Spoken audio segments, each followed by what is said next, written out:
Yes, happy hump day. Happy hump day. Happy hump day. Nice to see everybody here. Welcome back into Let's Talk Live here on the LTL Media channel. Tonight, we're going to continue our deep dive journey into the Nancy Guthrie case. We're almost 4 weeks and just a couple of days since Nancy has gone and has disappeared and been abducted and disappeared with no new, well, we had a little bit of new evidence today, some clearing of some evidence. I'm going to get into that. Obviously, we'll talk about that tonight. And then what I want to do is kind of go back to the very beginning. I want to deep dive into the timeline. Still have a lot of questions about that, some unanswered questions. And I think there's been a lot of what I've seen lately is a lot of discussion about the initial timeline.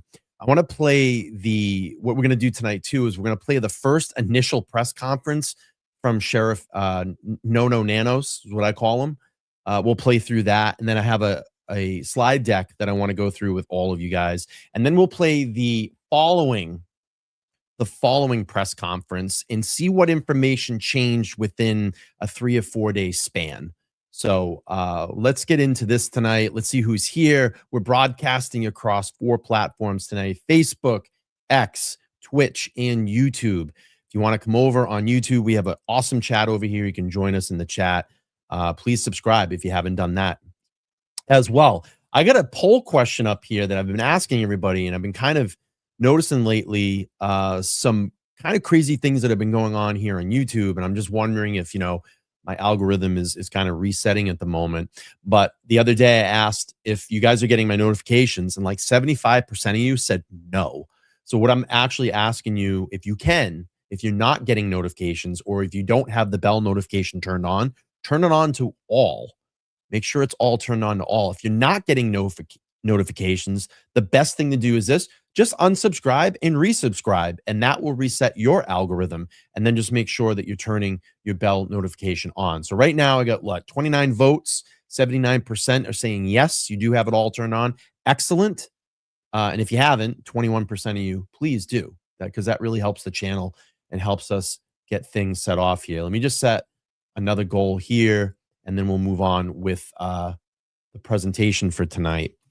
Let's do this first. Let's see who's in the chat. Let's see who's in the chat here. Nice to see everybody here again. Yes, happy hump day. Nice to see you. Heatherlicious is here. Thank you for being a member and a channel moderator. Appreciate that. Ruthie's in the house. Law Talkers is here. Christy's here. She says she's here for it. I love it. Amanda's in the house. We have Lucia's here. Hello, how are you? Law Talkers say, I'm crushing it. Thank you so much. I appreciate that. Try to put on the best presentations that I can here. Try to be as formative as I can. No side quests here on the LTL Media channel. Chasing the Feed is here. Good to see you. Nice back. Let's see. Is Justice? Hey, everyone. Here just sitting another night, still with no answers. Absolutely. I do have some updated information from Brian Entin that I'll share here in a second. Let's see. Heather, thank you so much. Is the snow melting fast? It's snow melting fast in Connecticut. It is melting really fast here, which is nice, because I hate the winter. I hate snow. And this is it's a good thing when we get next week. What are we supposed to get? 60s next week here in the New England area. So I'll take it. Let's see. Jay Boogie's here. Hey man, what's up, man? Nice to have that spaces with you last night. Had a lot of fun over there. I appreciate that. Wow, look at this. We have the super chat button working tonight. I was going to ask everybody, is the super chat button working? Because lately I haven't noticed that it hasn't been working. But Law Talker is going to set it off. Said no side quests. Nice. Yeah, I don't get into the side quests here on LTL Media. Nah, I'm all free of that stuff. Good luck. Oliver's in house. Nice to see you. Let's see. Heather said, I unsubscribed and resubbed, but I see your ex says you're live too. Perfect. Brian Entin is the man. He is the man. But again, so let's do this. Let's do an update here. So about 4 hours ago, dun, dun, dun, more questions in the Nancy Guthrie case. Here we go. 4 hours ago, Brian Entin reports DNA found on a glove 2.5 miles from Nancy Guthrie's home was traced back to a restaurant employee who works nearby and is not related to her abduction, according to the sheriff. Okay. And then I had a repost a little while ago from the Pima County Sheriff Department on X says black glove found about 2 miles from Nancy Guthrie's home were traced through DNA to a local restaurant employee. The individual is not part of the investigation. Lab analysis on other DNA evidence remains ongoing. So my question is this: the DNA that was traced back per this restaurant employee worker, are they in CODIS? Is that how you got a hit? Or was this something that someone came forward and kind of X'd out this information? That's the question that I want to see here. Was it a hit in CODIS? And then they went and investigated this person, got an alibi at this particular moment to kind of X out that. So that is kind of the looming question on all this. And I wonder if any of the local reporters down there, I know Brian's been out there. I've been following a gentleman named Mike Ruiz that's been doing a lot of great reporting down there as well. And I'm just wondering, was this a hit in CODIS? Quite possibly. But we do know that DNA samples did get mixed. And then kind of the looming question is this: well, when the perpetrator got into the home, how did we get this DNA? Did they maybe take off their glove and touch something? Did possibly entering the home split a little piece of the glove somewhere, and that sweat or fingerprint got somewhere and got a little touch DNA somewhere? Did they find touch DNA on Nancy's bed, where we found out just not too long ago, what, about a week ago, Savannah Guthrie was kind of looming to the fact that she was taken from her bed. They do know that. Could this been maybe, I don't know, some of the tools to get in? Maybe that pen light that was in the mouth that we saw on the initial video, they took it out, put it down on a counter surface, and that produced DNA. What are the possibilities here? How do we know that there was how this DNA got there? So those are things that I thought about today as well. So let's do this. Again, this is what I want to get into. We're going to play the very first press briefing from Sheriff Nanos, and that was back on February 3rd. So it was about 3 days into the case. It was his first public briefing. It's about 15 minutes long. We'll listen to that. And then I do have a slide deck that I want to go through. And we're going to go through the actual 1:47 a.m. abduction timeline or window. And then I want to play the following press conference that was about 2 days later and see what information changed at that time. So, yeah, I mean, nothing is literally adding up. And that's, I think, the most frustrating thing about this is that, look, and I said this last night on my show, and if you haven't watched that, you need to go back and watch it, is the most frustrating thing about this is we're not getting any updates from Sheriff Nanos. We're not getting any updates from the FBI. And I said, look, if you don't have much to share, or you're not going to share any leads, or you're not going to share any potential evidence that you're working on, at least get out there in the public and say something to the fact like, hey, we're on it. We're looking into it. These are the things that, we've been working on behind the scenes. What did he say the other day? That they're going back now and looking at the video that was provided about a week ago, where we were of a potential suspect vehicle, where a lot of people have gone back and talked about, what type of vehicle is it? Is it a Kia Soul? Is it a Land Rover? Is it a Nissan Sonata?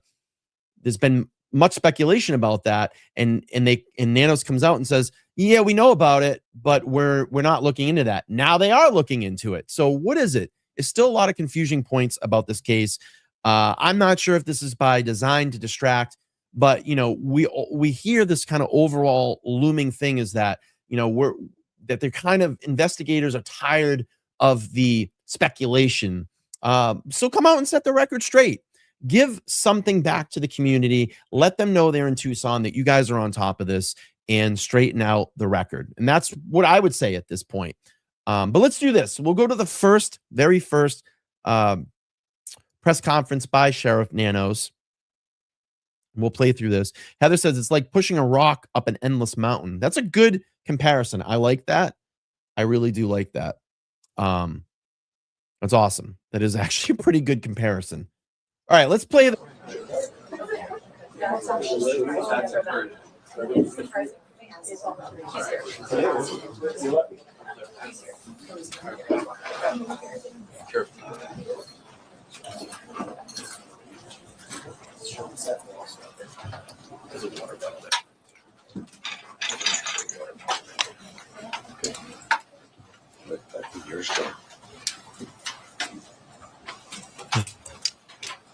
Good morning. I don't know that everybody knows who's here. Of course, I'm Sheriff Chris Nanos. John Edwards is the Tucson chief here for the FBI, and he'll have some words for you as well.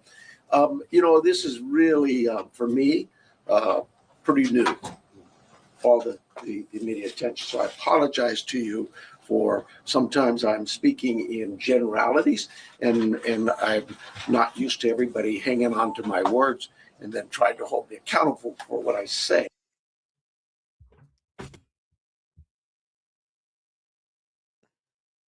Oh boy, this is how we're gonna start, people. This is how we started.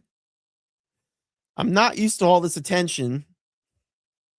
And I'm not used to people taking my words, spitting it back at me and holding me accountable. Bro, you're in a position of power. You're the fucking sheriff. You are the sheriff, bro. You are the sheriff. You are the one that's supposed to be held accountable for this investigation. Oh my God. I gotta back that up for a second. Let's hear that. For me, pretty new, all the media attention. So I apologize to you for what I love about this too is just watch the FBI agent in the background, just his reactions as Nanos is talking. It's like, oh fuck. Oh fuck.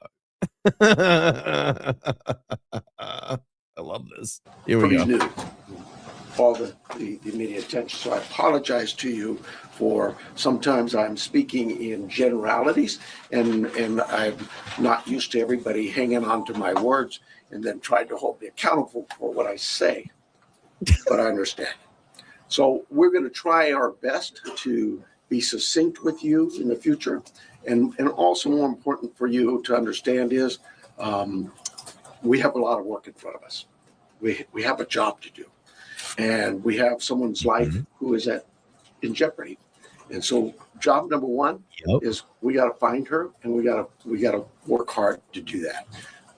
I understand there's great attention on this, and rightfully so. And I appreciate it, and I thank you for it, because it has generated a lot of leads for us. And so we're tracking those leads, and we're doing things with evidence that you would expect us to be doing. So having said that, we're going to set this up. I know that a number of you yesterday, you guys drove me crazy. Yesterday I was going from... He's talking about the media. He said, you guys drove me crazy. Bro, this is your job. That's probably why he doesn't get back out here and do press conferences again. Can't handle it. If you can't handle the pressure, and you can't handle the pressure of a high-profile investigation, you know what time it is? It's time to hang up the boots. It's time to hang up the boots, man. If you're not fit for this and you're not ready for it, I think a lot of these guys or these people that take this position, they say, all right, you know what? I'm going to go in and just be sheriff of the title. I'll be able to walk around this town and say, no one can mess with me, but then they don't want to be held accountable when something big happens like this. They don't want to deal with it, all right, a.m. to all the way till 9, 10, 11 midnight, answering concerns and questions, and it's just too tough. It's not fair to the case.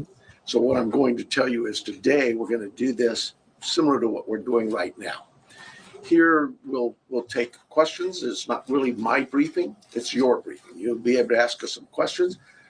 We'll probably shut you off after a while because I just can't be here all day. We have work to do. But we'll take some questions, and then in a couple of days, unless something breaks, we'll do this every couple of days. So, and we'll set up with you through our PIO teams to give you anything that comes up that might change, but clearly they'll notify you on these when I Oh, boy. briefings. So with that, I'm going to ask John to come up. If you've got a statement to say, John, and then we'll take some questions. And Yeah, he doesn't lead the press conference. He said, I'm going to turn it over to the FBI guy. I don't want to lead this press conference. He looks scared shitless right now. He wants no responsibility in this. No responsibility. Here, you take it, John. get back to work. I got to get back to work, he says. Hello, I'm John Edwards. My spelling is Jonedwards. I'm the Assistant Special Agent in charge of the FBI's office here in Tucson. First, we want the community to know that the FBI is doing everything in our power to bring Nancy Guthrie home to her family. The FBI is working alongside the Pima County Sheriff's Department on this incident. In terms of what the FBI is doing, we are providing the following support. Primarily, it's analytical and technical support in the following ways. We're downloading and analyzing cell phones, obtaining cell tower information, conducting interviews, and providing any and all investigative support that the Sheriff's Department needs. We're looking at this from every angle, but we need your help.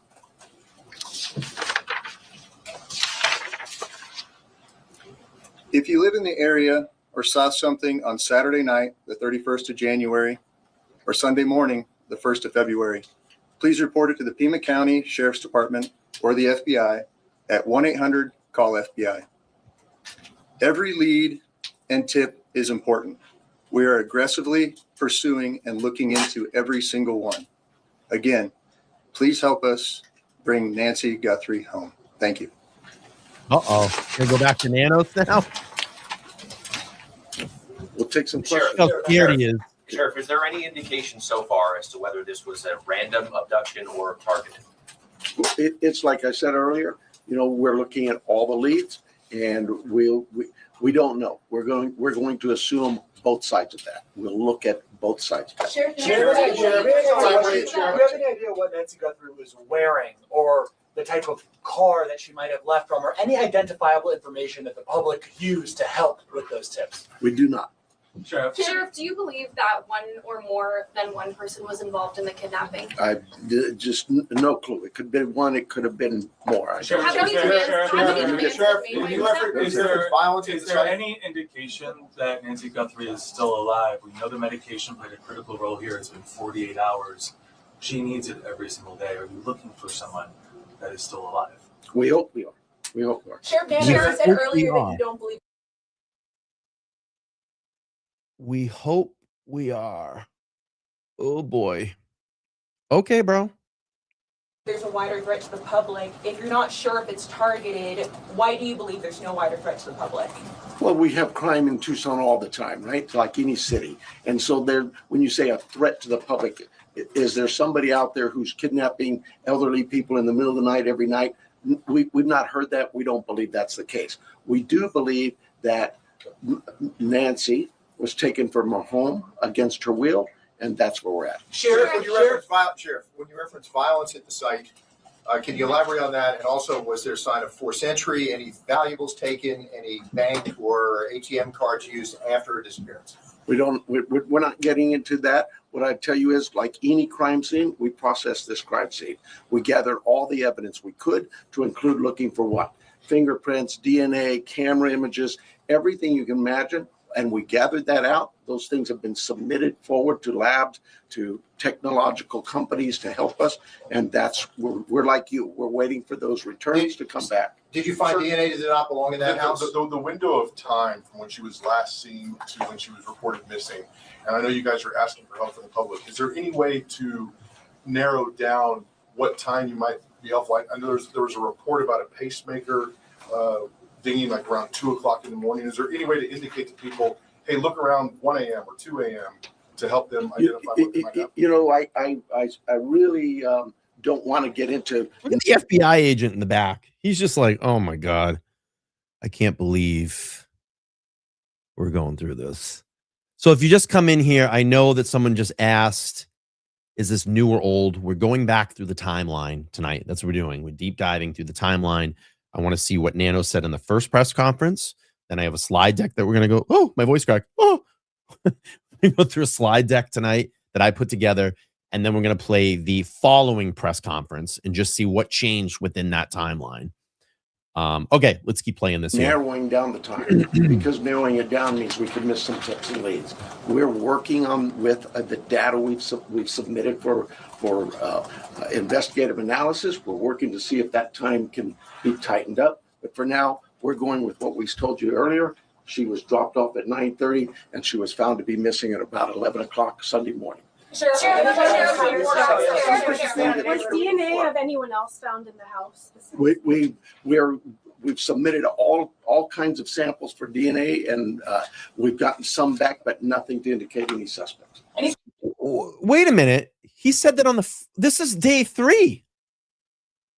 And he said that we submitted DNA. We've already processed that and got it back. And there's no suspects? Wait a minute. Whoa. Did I hear that correctly? Am I losing my ears? I thought it could take months to years to get the DNA. Is that a lie?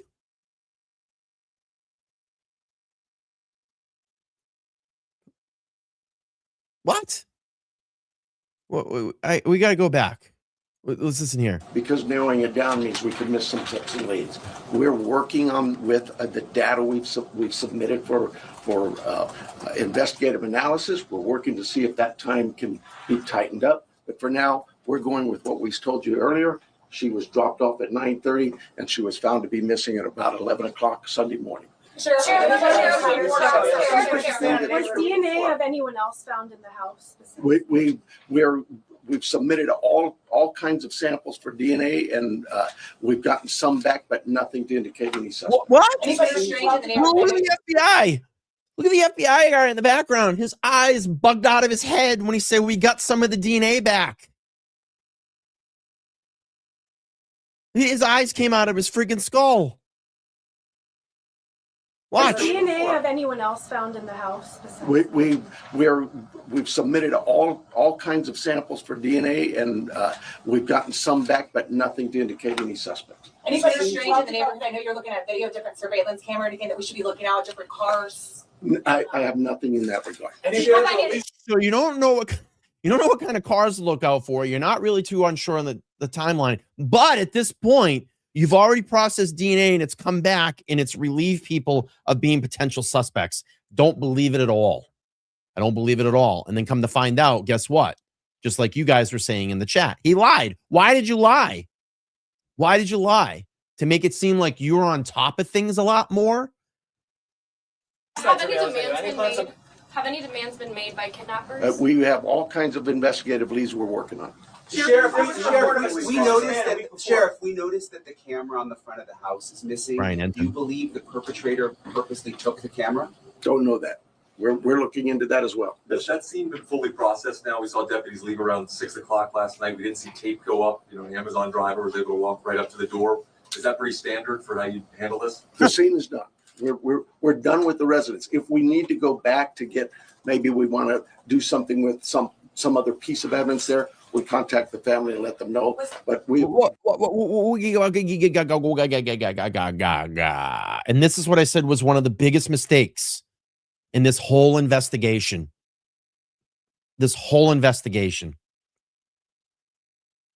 Why did they not close this crime scene off for days, for weeks, for a month, if you need to do that? I find it hard to believe that you completely process this scene within what, 3 days? This presser's 3 days out from the initial abduction, 3 days out. And they have people trampling through the crime scene. We saw Brian Entin walk right up to the door. We saw blood right on the doorstep.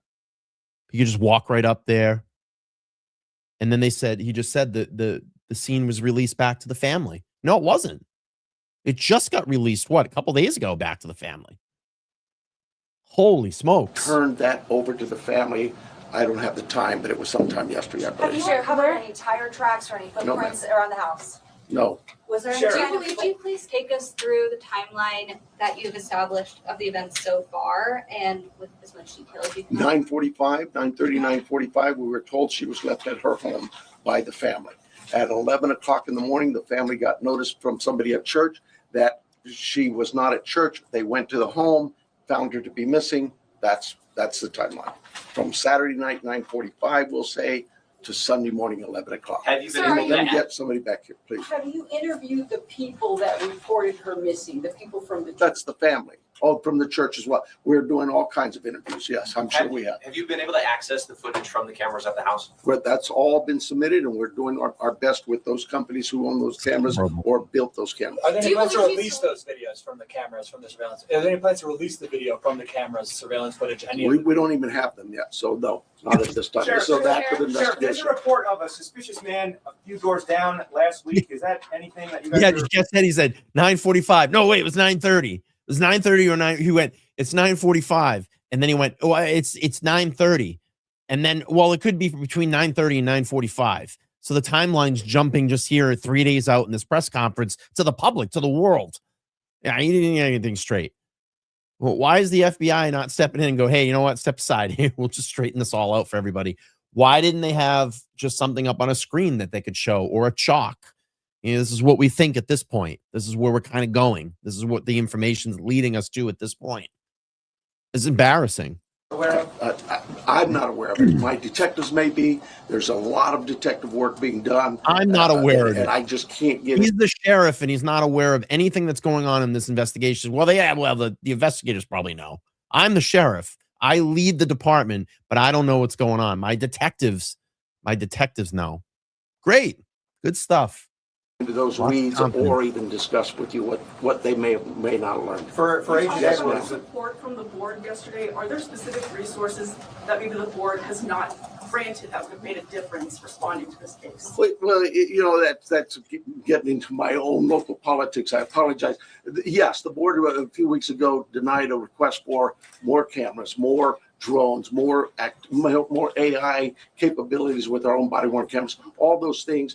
You know, you'd have to talk to the board. I'm not. Yeah, don't talk to me about Probably it. not the right time to go into this. Sheriff, Do you believe Let me get somebody else here.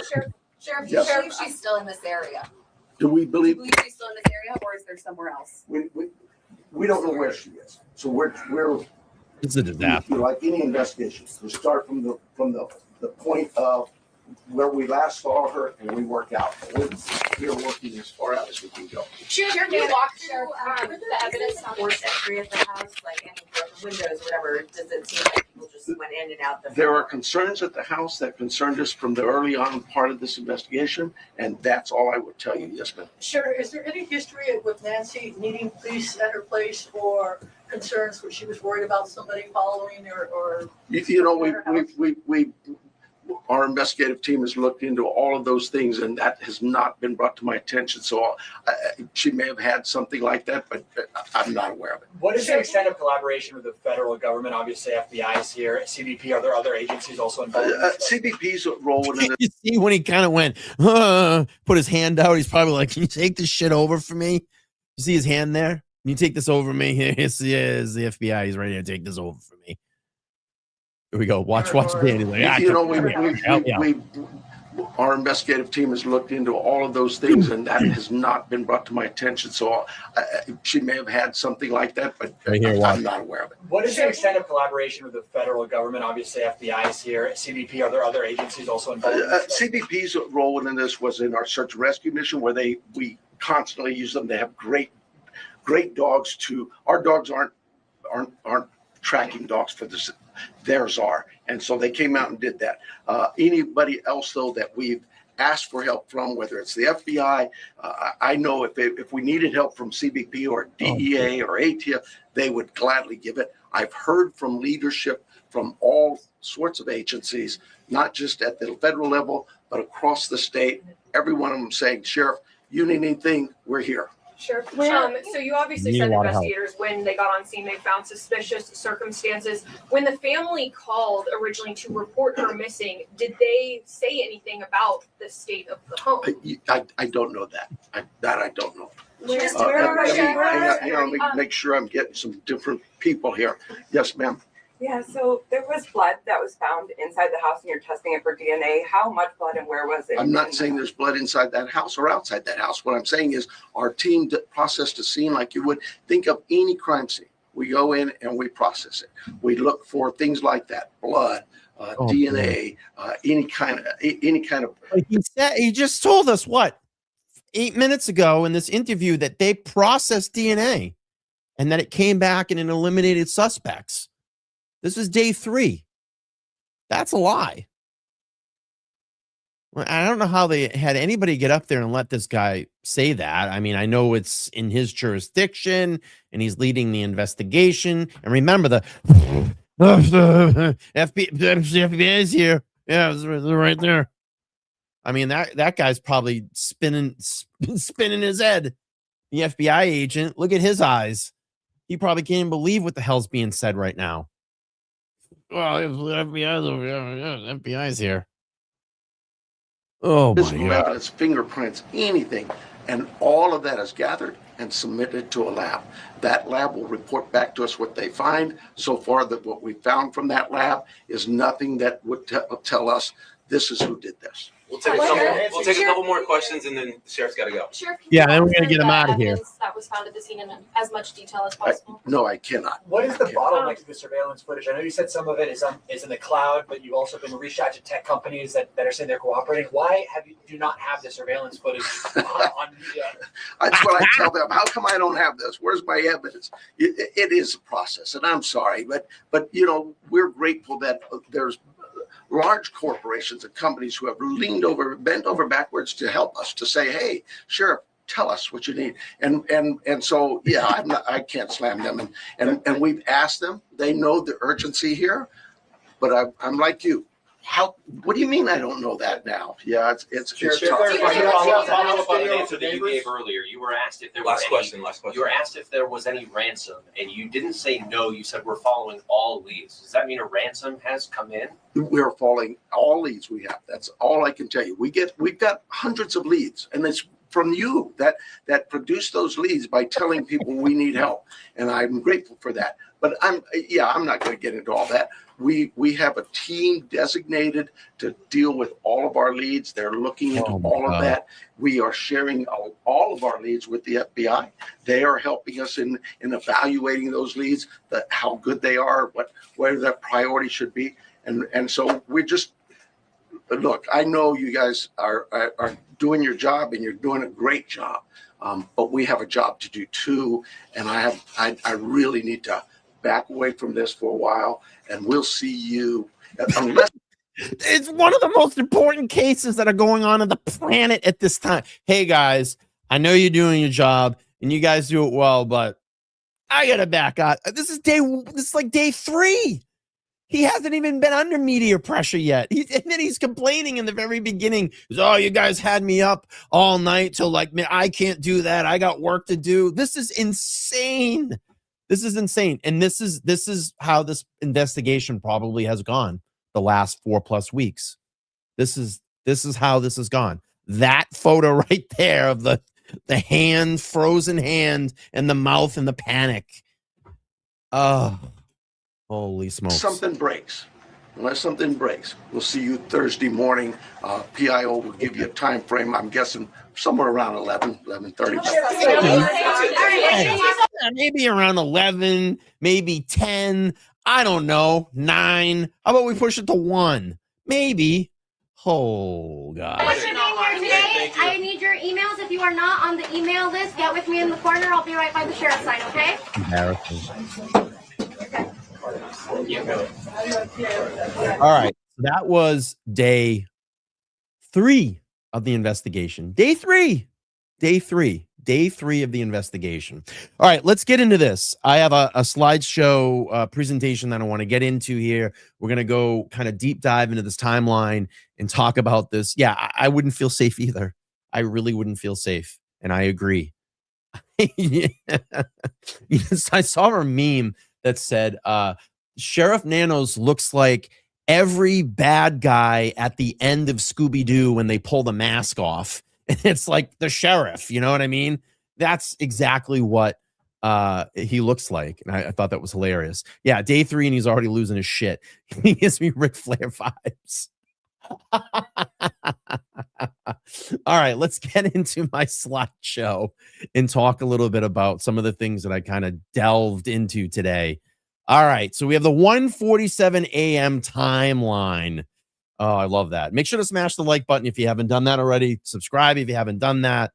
I would appreciate it. All right, let's get into the 1:47 a.m. timeline. So what I want to talk about, my goal to go through this presentation, this slide deck that we're going to go through, is I'm going to show you what is the official, what's been reported, and what has been debated online. And I have 3 of the most controversial things that have been talked about that I've seen over the recent, last couple of weeks here. So let's get into this here. So the official timeline, now that it's been all kind of ironed out, is this. So 9:48 p.m., Nancy Guthrie was dropped off at her home by her family. Tommaso Nano says her garage opened and it was approximately at 9:48 p.m. and her garage door closed at 9:50 p.m. And that's according to Nano. So now we go to 9:50 p.m. Garage door closes, signifying the last moment of normalcy before the events begin to unfold through the night. Now we start at 1:47 a.m. 1:47 a.m. The doorbell camera disconnects, creating a critical gap in surveillance coverage that raises questions about the first event. And then we the events that are ready to unfold. Now we look at 2:12 a.m. The camera software detects a person on camera, but no video is available. And that's according to Nanos. They had no subscription, therefore it would rewrite itself. Kind of, it's kind of loops, right? And then it covers it up. That's what Nano said as well. That's what our analysis teams have told us. We're not done with that. Nano said that there are multiple cameras at the home. Interesting. Is there a camera inside the house?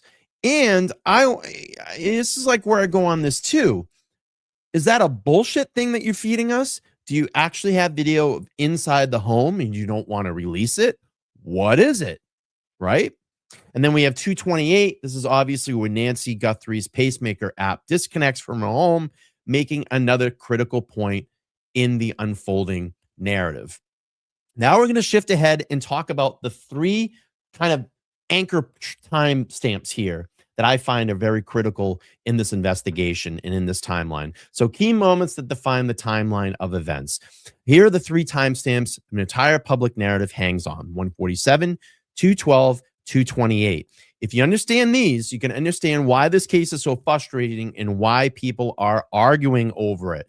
So the first critical point is the 1:47 a.m. The doorbell camera disconnects, raising questions about the events that transpired during the critical moment. But later on, with further investigation, that footage is recovered and released to the public. And obviously, we saw the first initial video. And I've been kind of playing that on my show the last couple of nights. And we did kind of a little bit of a deep dive into that last night. Some things that I've seen recently in the video that I might have overlooked. And I have that video on my channel. If you haven't seen it, I'm sure everybody watching this presentation has seen it. So now you look at the 2:12 a.m. anchor point. At 2:12 a.m., software detects someone on camera. However, no recording is available, fueling speculation and debate about the timeline. And then 2:28, obviously, that's where Nancy Guthrie's pacemaker app disconnects from her home, marking another critical point in the unfolding narrative. So now we'll shift ahead. So now we got to look at the window of time. Window of time, understanding the critical moments. Well, what does that do? Here are the key questions. Is 1:47 a.m. the abduction moment or the setup move? And we see that in the video.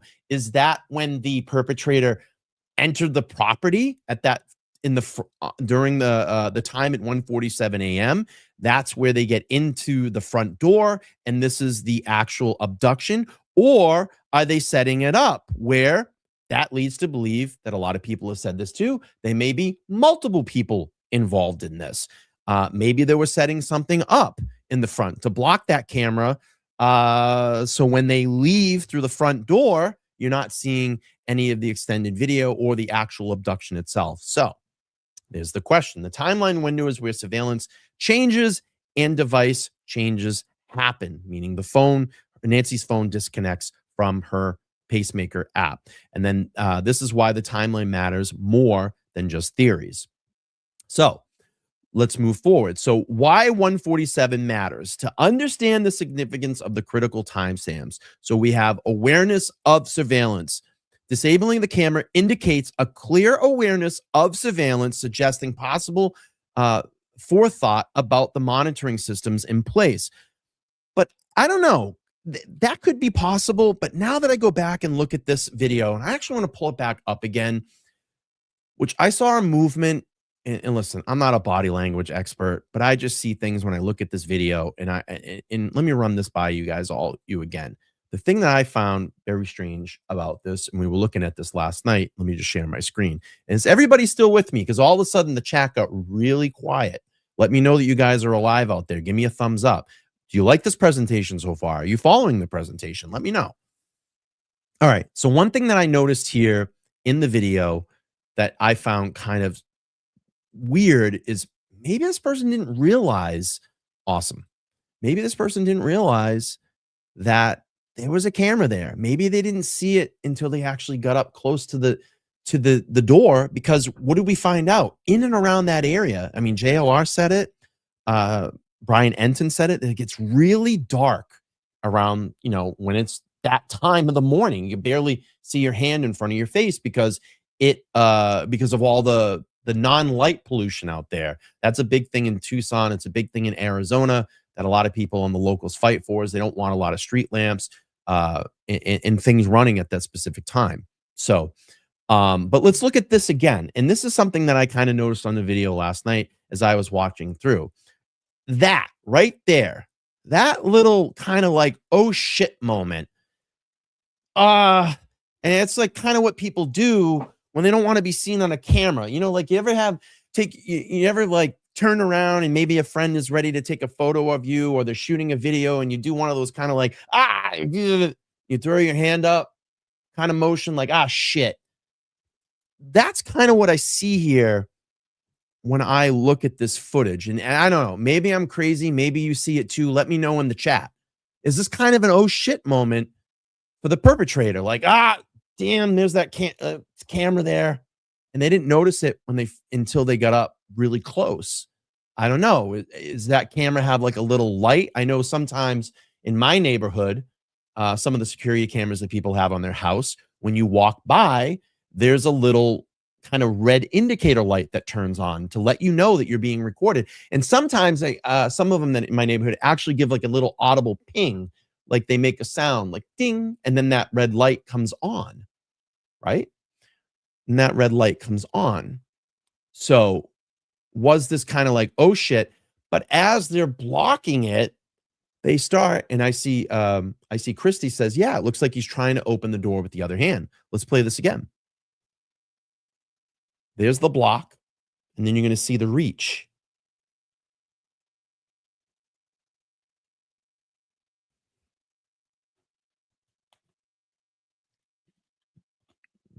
And he's kind of looking around like, I can find something to kind of block the camera. Weeds, right? The good old weeds. Actually, wait a minute. I just saw something. Guess what? I don't think he was reaching for the door handle, because you know why? I think your door handle's right there. I think your door handle is right there. Look. There's your door handle. Here's your lock.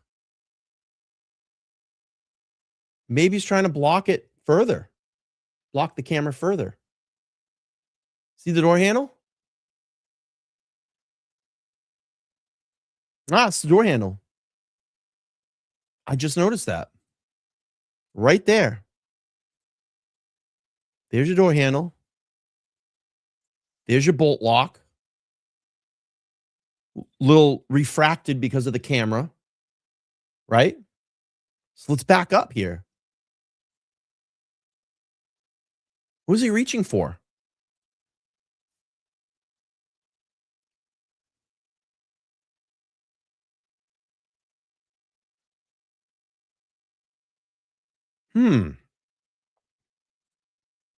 Right. And then we got the weeds. Ah. Christy. Is he trying to put in a code? I don't know. Was there a code? Knob lock and deadbolt. Take down the camera. Yeah, that could be it too, but you can see it there. I mean, even now, this is more clearer. Here's your door handle. That's your lock. So I want to know what's on that side of the door. Maybe we can find out. As we watch the second press briefer, I'm going to go to like JLR stream and see if I can see the front door. Or maybe I can Google it and look and see what's on that front door. So I'll have to go back and look. But what were they doing with that second hand? And that's wanting to see what's below that camera if we can try to figure this out. Well, obviously not as good as the one that they just installed, right? Because we just saw over the last couple of days, they started to install a better camera. All right, let's go back to my presentation. Let's hold that thought, and we're going to go back to that at some point here later in this presentation.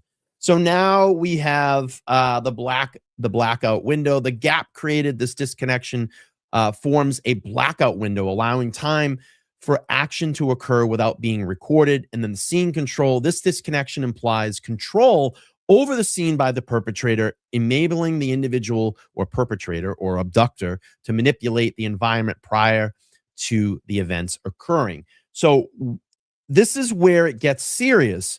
Reporting references an armed person, now that we know this by this video, appearing to tamper with the camera. That supports the idea that this is not a random tech issue. And, like I said, we were just asking a couple of minutes ago, do you think that they were trying, do you think disabling the camera was the first move in this? Brian Entin shows the front door. I'm going to have to go up and check that out. Thank you for that, Amy. But is this the first critical move in this abduction? Do you think it was to disable the camera system? Could it be that? Right? Let me know in the chat. All right, we're going to move forward here. So, and good things came out of this. So we have a suspect description, account and reports details about the suspect. Obviously, we found out about this Ozark Trails bag. It was initially thought that it was bought at a Walmart, but now we're hearing that the possibility of this could be that it was a secondhand purchase. Okay. And now we know that the perpetrator had a mask on their face. We can see in the video that there was some type of mustache that possibly could be on this perpetrator. They were sporting a mustache or maybe a goatee. So we have suspect seen on Nest Cam of having a mask, face, suggesting intent to conceal identity, obviously during the alleged tampering event. We have gloves that we saw and the backpack. The presence of gloves in a backpack further indicate preparation and possible intent to carry out the planned action discreetly. And then we had obviously the visible weapon, the handgun that was held in the correct holster. Visible weapon reports maintain a visible weapon, which raises significant concerns about the suspect's intentions and potential for harm during the incident. So now we look ahead. Here's a quote from Pima County Sheriff. At 1:47 a.m., the doorbell camera is disconnected at the time, creating uncertainty about the night's events. So the wording is important. Doorbell camera is disconnected.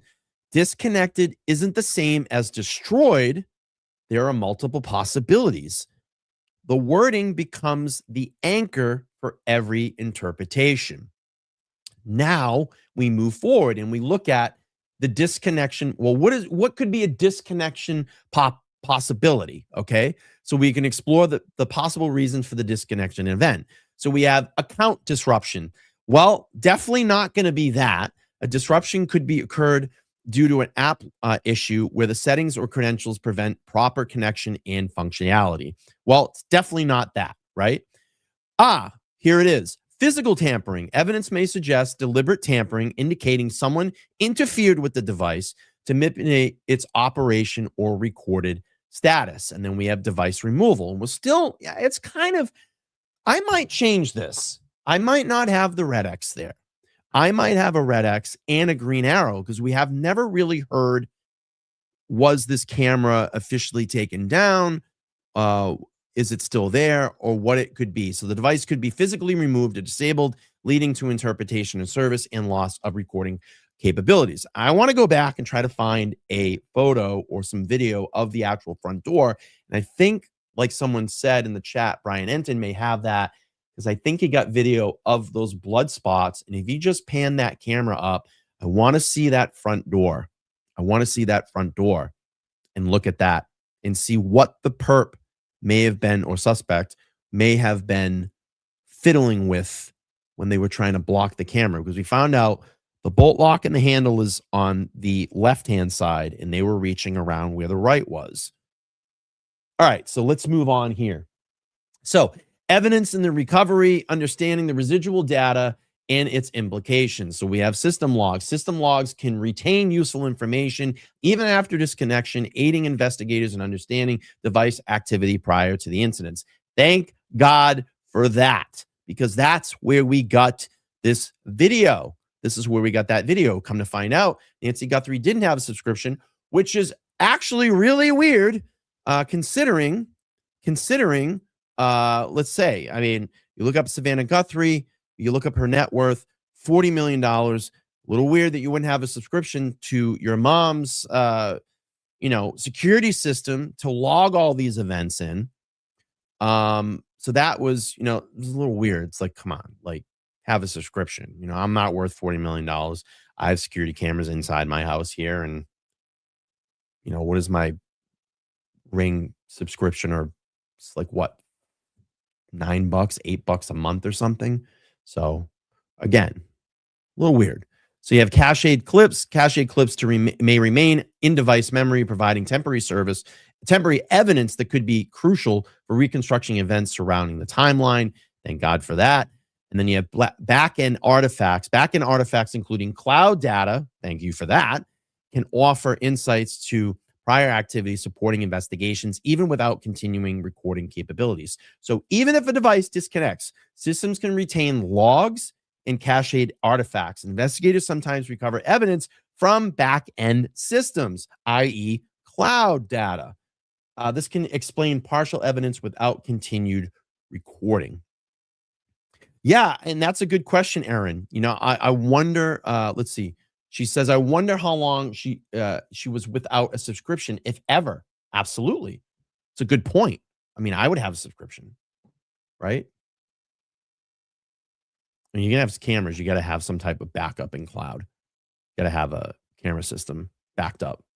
You can't just have it overwrite itself. All right, so now we go to the 2:12 a.m.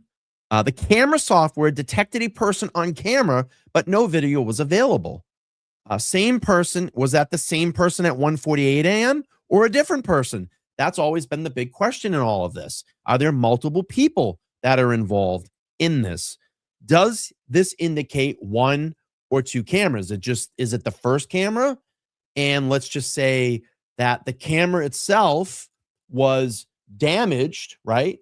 That initial camera that we saw is damaged. At that point, they enter the house, they come out, and it's detecting, let's just say 1:47 a.m., 2:12 a.m., they're leaving the house, but the camera's not working, but is a sensor picking it up? Is that detecting? Is it breaking a beam, an infrared beam somewhere, and it's detecting that someone left? We don't know. So the 2:12 a.m. timeline, the gap debate explains. Detection can happen without saved video depending on settings, cloud versus local storage matters, and how Could it be a tech setting, or was it just set automatically? I know a lot of the cameras that I've had in the past, and I have now, a lot of those tech settings are just set automatically. They might have like a basic tech setting in there, and you can go in and tweak it to however you may want to have those settings on your phone. Pima for the millionth time, we have nothing. I love that.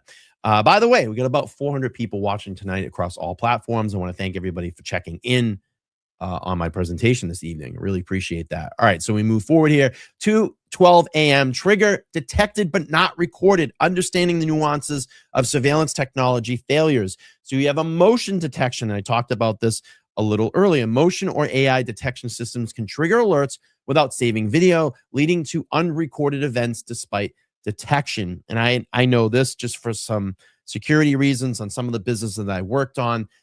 They have things that are called like glass breaks, which is it's just a sensor that if someone comes up to the window, they break the window, it works off vibration and can sense a trigger point. So I don't know if they had something like that there, excuse me, and it got triggered in the house.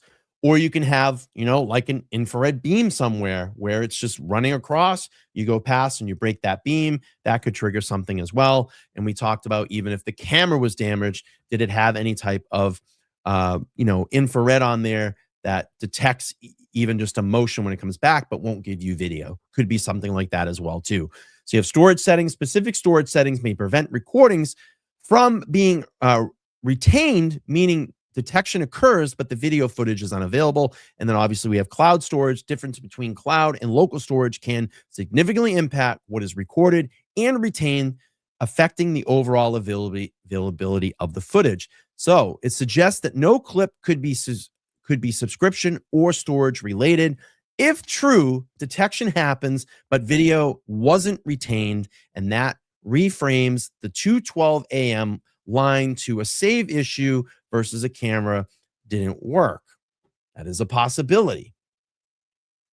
So at 2:28 a.m., Nancy's pacemaker app disconnects, marking a pivotal point in the timeline. And that was a statement from the Pima County Sheriff's Department. So the key here is the 1:47 to the 2:28 is about 41 minutes. Now we need to try to find out what happened in between those 41 minutes. And it's a possibility sequence: camera disruption, approach and entry, device separation. And this is where the timeline reconstruction lives. So now we have the next anchor point at 2:28 a.m. Nancy's last known contact at this point.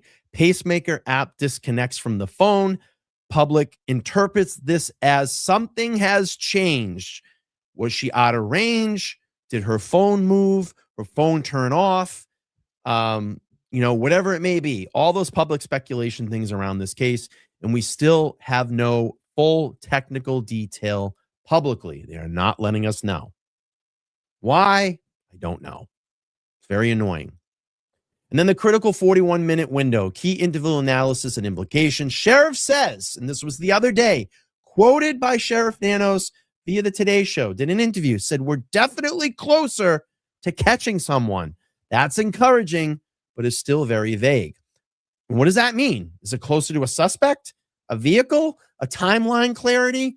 We don't know at this point. And I think that's been the most frustrating thing. And this is where I call the sheriff should come out. We're 4.5 weeks out from this initial abduction. Give the public a full update. Here's where we're at. This is what we have. This is what we're looking into.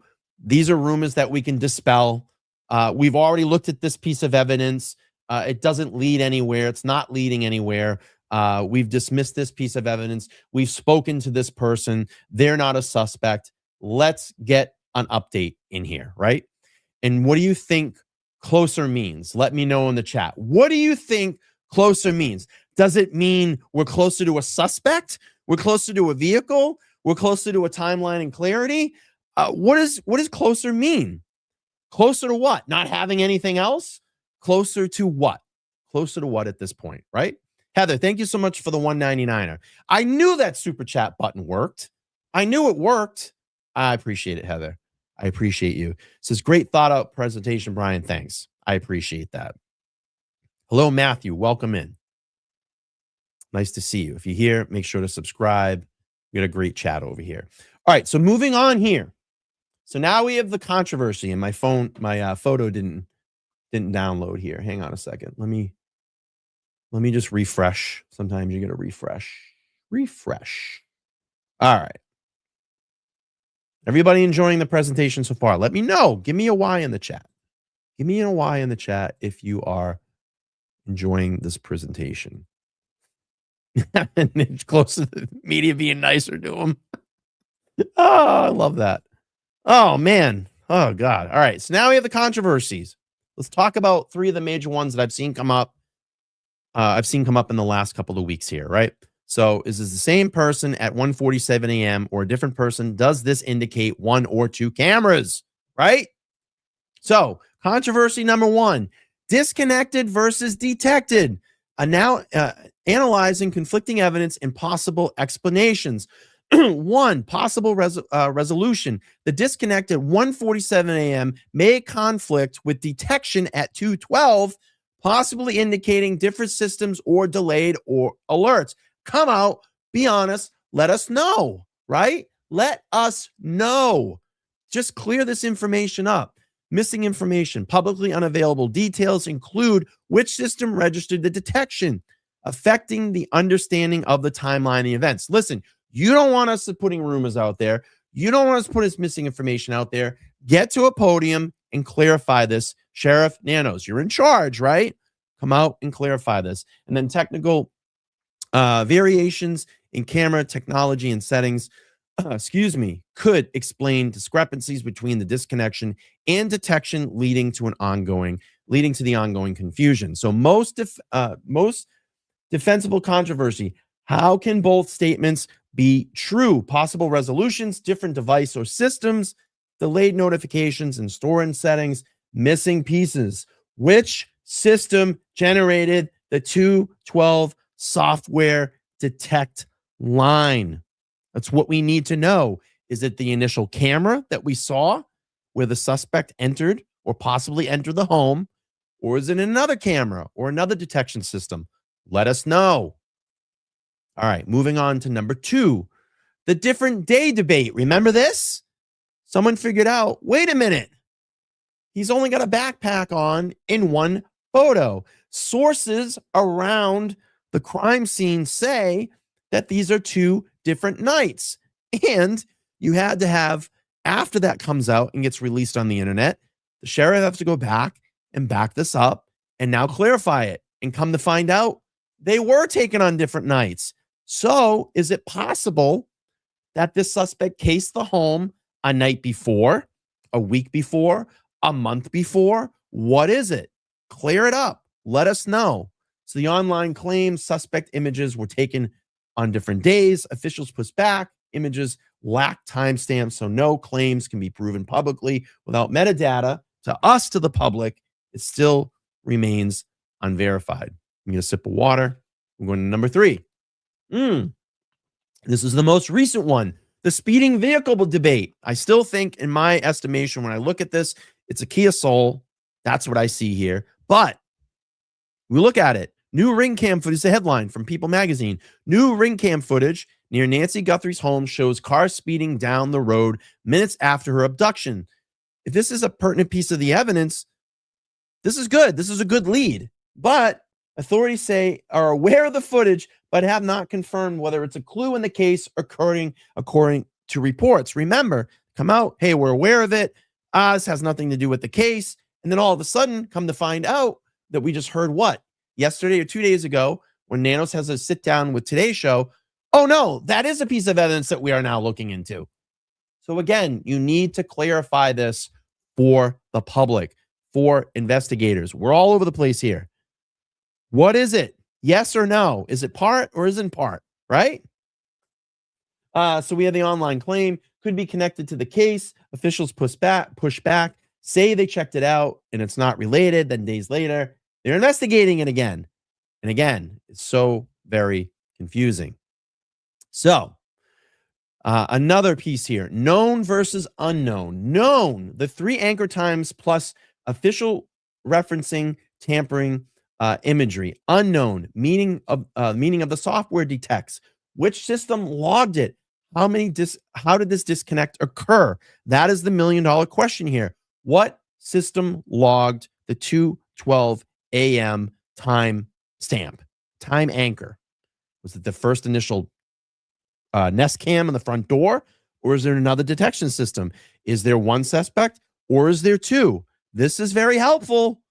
This is very helpful information to the public. Just release it and let us know. When officials clarification drops, this board updates. So now we have known elements. Public reports confirms the 147 disconnect, 212 detection without the recording, and the 228 pacemaker app disconnect. The unknown elements, key details remain unclear, such as the specific device login, the 212 detection, and the disconnect's true implications. Now we have the next steps. The investigator continues to emphasize the need for updates and clarity, resolve questions, and provide public transparency. No, you need to do that. You need to clarify. You need to give us public transparency in this investigation. And then the ongoing discussions, community discussions, highlight the public desire for more information and importance of evidence-based dialogue surrounding this case. Just be clear. Be clear. Give us the right facts. And then we have the question, the 1:47 a.m. question. What do you believe? The bottom line is if 1:47 a.m. is the trigger, either the abduction moment or the setup move, what do you think the 212 refers to? And I'm asking the chat. Same device or a different system? Let me know in the chat. Do you think it's the same device? Is it that initial Nest cam, the Nest cam out in the front door, or do you believe that there's another device inside the home that picked up this detection that they're not telling us about? What do you think, chat? Do you think it's the same device or a different system? And if anyone has any real footage, obviously, or tips, you want to contact them to the local law enforcement and keep this public discussion evidence-based. That's what we try to do here at all times. All right, let's go to, now hopefully you guys enjoyed that presentation. Let's go to the second press conference, and this was just days later. Pima County Sheriff Department, Sheriff Nanos, once again in front of the cameras. Sheriff, I have no responsibility. I didn't know I was going to be held accountable. Nanos. This one's a little bit longer, so I'm going to speed this one up just a little bit. Thank you so much, Sophie. I appreciate that. Rox, I don't know. She says, I don't know. Seriously, at this point, I would start to believe it's the hamsters. Right? All right, let's listen to No.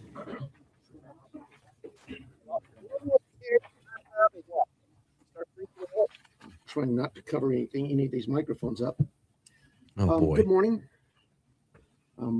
I hope you've been kind of informed of the rules. I'm going to try to get as many, if not all of you, an opportunity to ask a question. But last time we tried this, it was just kind of chaotic, people yelling.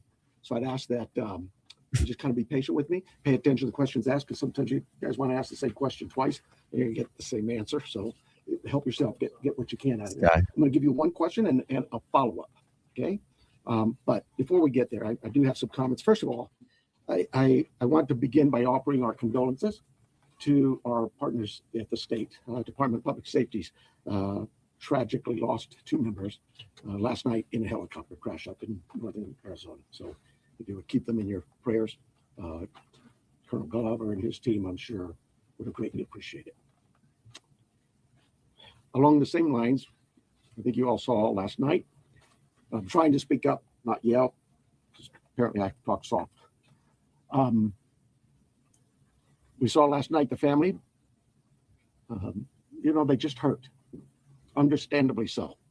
And so I really want you to know this entire team here, those behind me, and our community are hurting with you. We really just want Mom back, okay?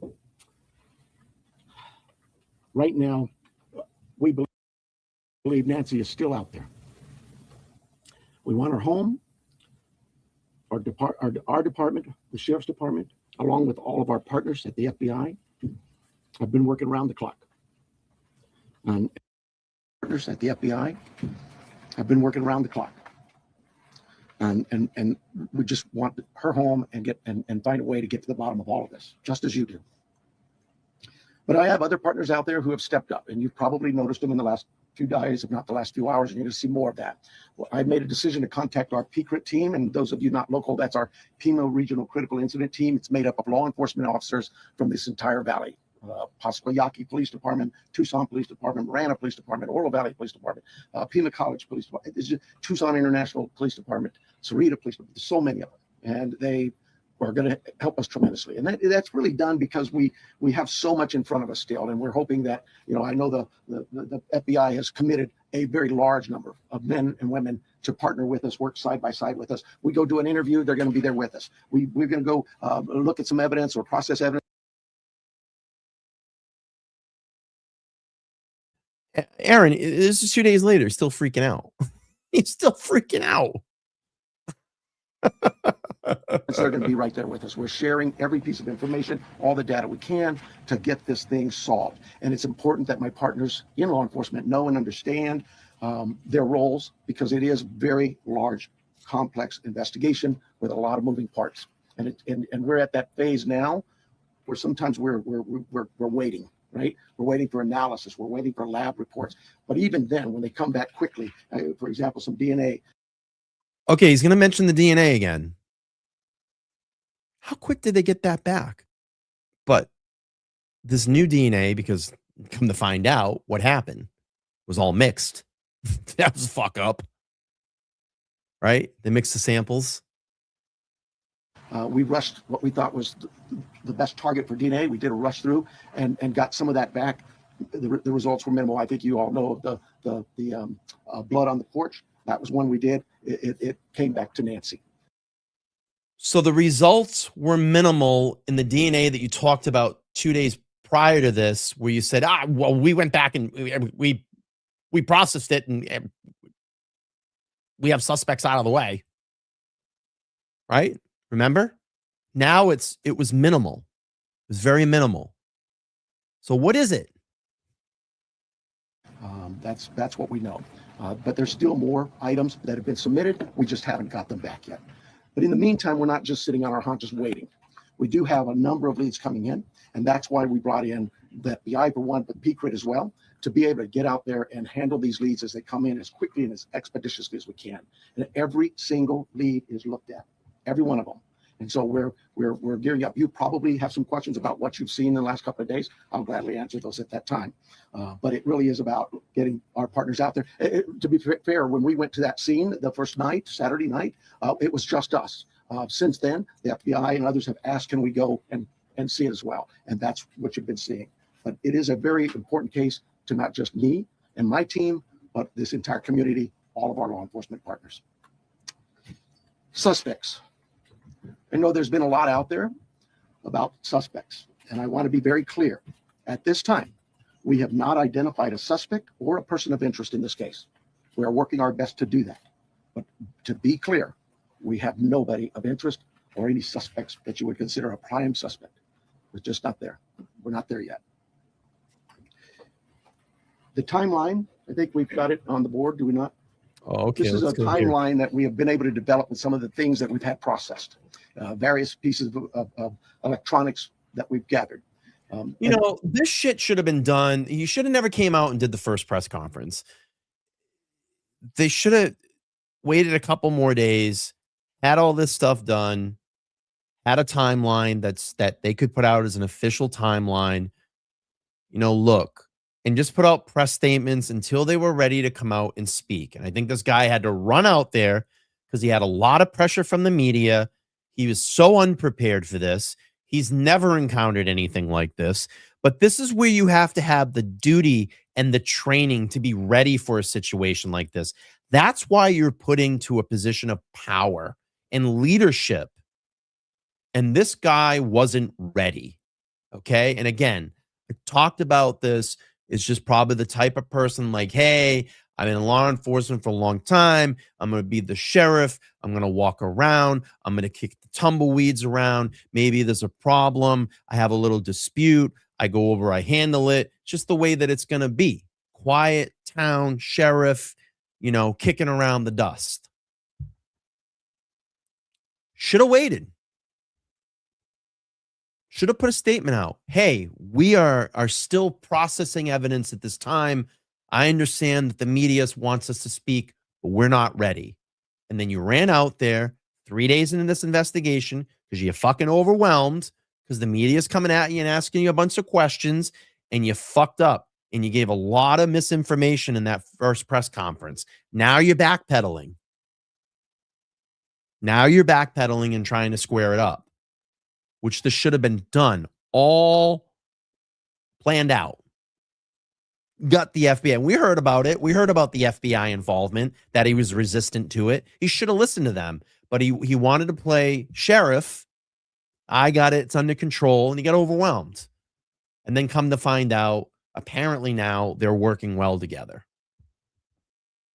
Yeah, went to a basketball game to blow off some steam, right? But this, when you're having a major investigation like this and a major, potential crime of an abduction with such a high profile person, like, you got to have all your ducks in the row, man. You can't just get out there and wing it. You got to give proper feedback and proper direction to the public and let them know how this investigation is going. I mean, if not even for the public, just get all your ducks in the rows for the family. Make it seem like you're confident and you're on top of this stuff. But what I saw here is I'm going to be very critical of the sheriff. And I know people get upset. Some people get very upset that I'm critical of it. But this is a lack of preparedness. This is a lack of leadership. This is a lack of everything. And I don't know, maybe he's gotten a little bit better, right? But I know one thing, he ain't out there talking now. 4.5 weeks out, we haven't had a new press conference. All right, here we go. And you look at some of this, and I know you're going to say, well, why did it take you so long to get this to us, Sheriff? Well, because one thing, it's got to go out and be processed at different lab sites. And like sometimes that stuff comes back to us. And like you, we have questions. And we say, wait a minute, what is this about? What about this? Could it be that? And so it's sent back or it's sent somewhere else. So, and that's happening with all of the things we see, that process, that review, and that questioning of, all right, what is it we're looking at? So I'll go over it with you. You can see it on the board there, but at about 5:32 p.m., these are approximate times. 5:32 p.m., Nancy travels to her local family's home for dinner and playing games. Who do you think gave him the guidance of the timeline board? Do you think it was his department, or do you think the FBI was like, yeah, you know what? We probably prefer that you go up there and let's start giving a proper timeline here. What do you think? Do you think it was Pima? Put it in the chat. You think it was Pima that came up with this, or FBI? Let me know in the chat. Who's giving the guidance right now? Pima or the FBI? Games with the family. Just visiting. At 9:48 p.m., which is very consistent to what we were told by the family, that Nancy was dropped off at home. And we know that because we have a garage door open at approximately, I can't stress that enough, at approximately 9:48 p.m. At 9:50 p.m., that garage door closes. Because that time we assume that Nancy's home and probably going to bed. Sunday morning, early morning at 1:47 a.m., the doorbell camera disconnects.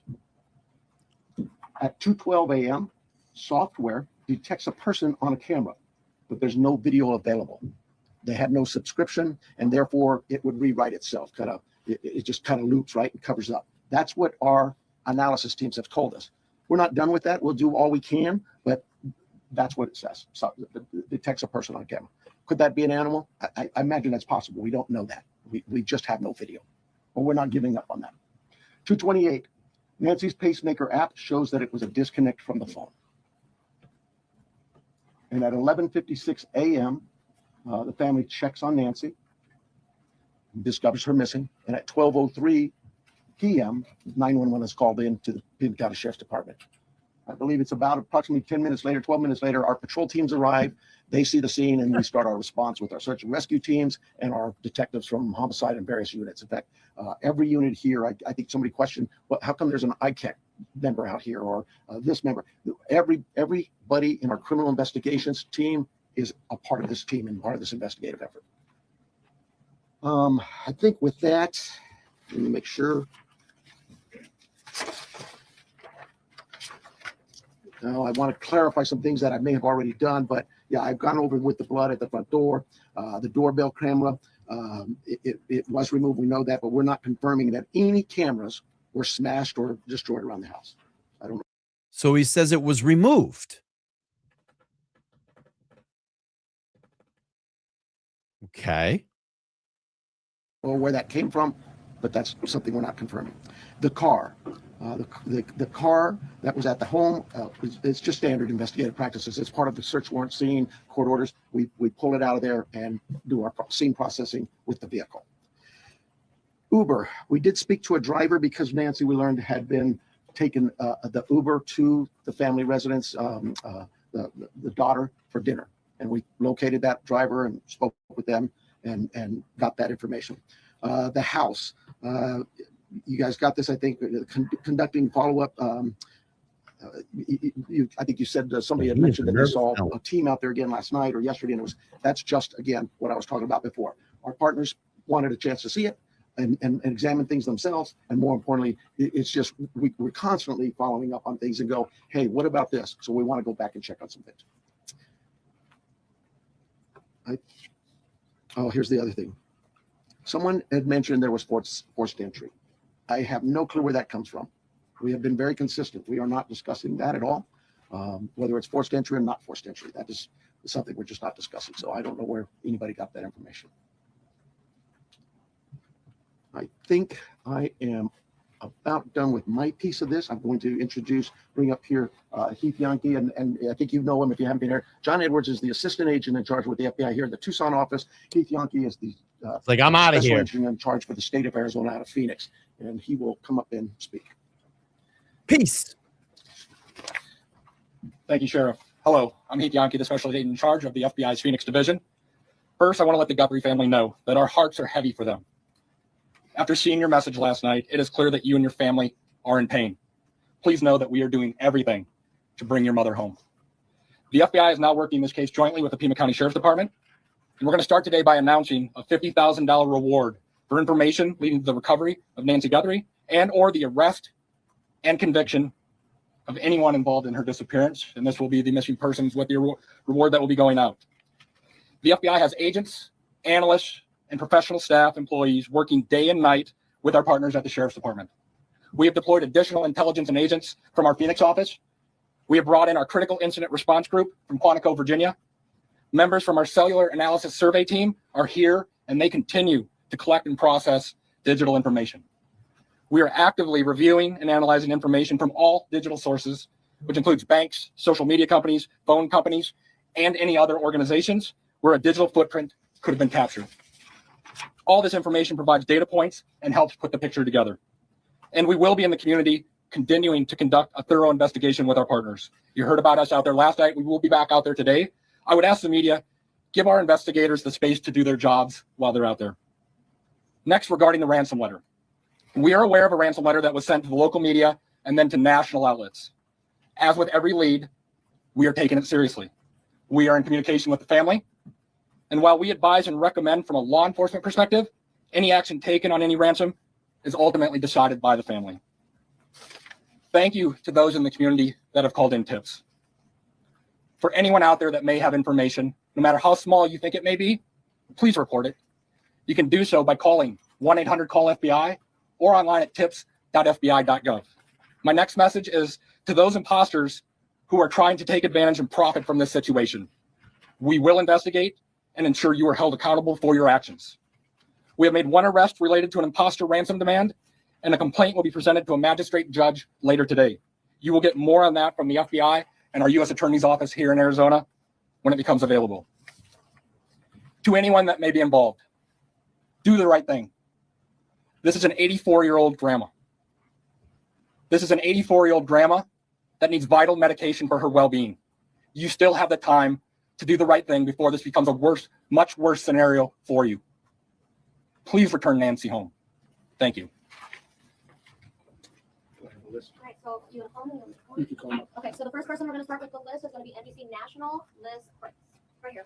Can you walk Working us on through some here for you timeline, guys. From when you believe, if you look at this here, from 147 to 228, what you think happened there, and what particular software would have detected somebody on camera?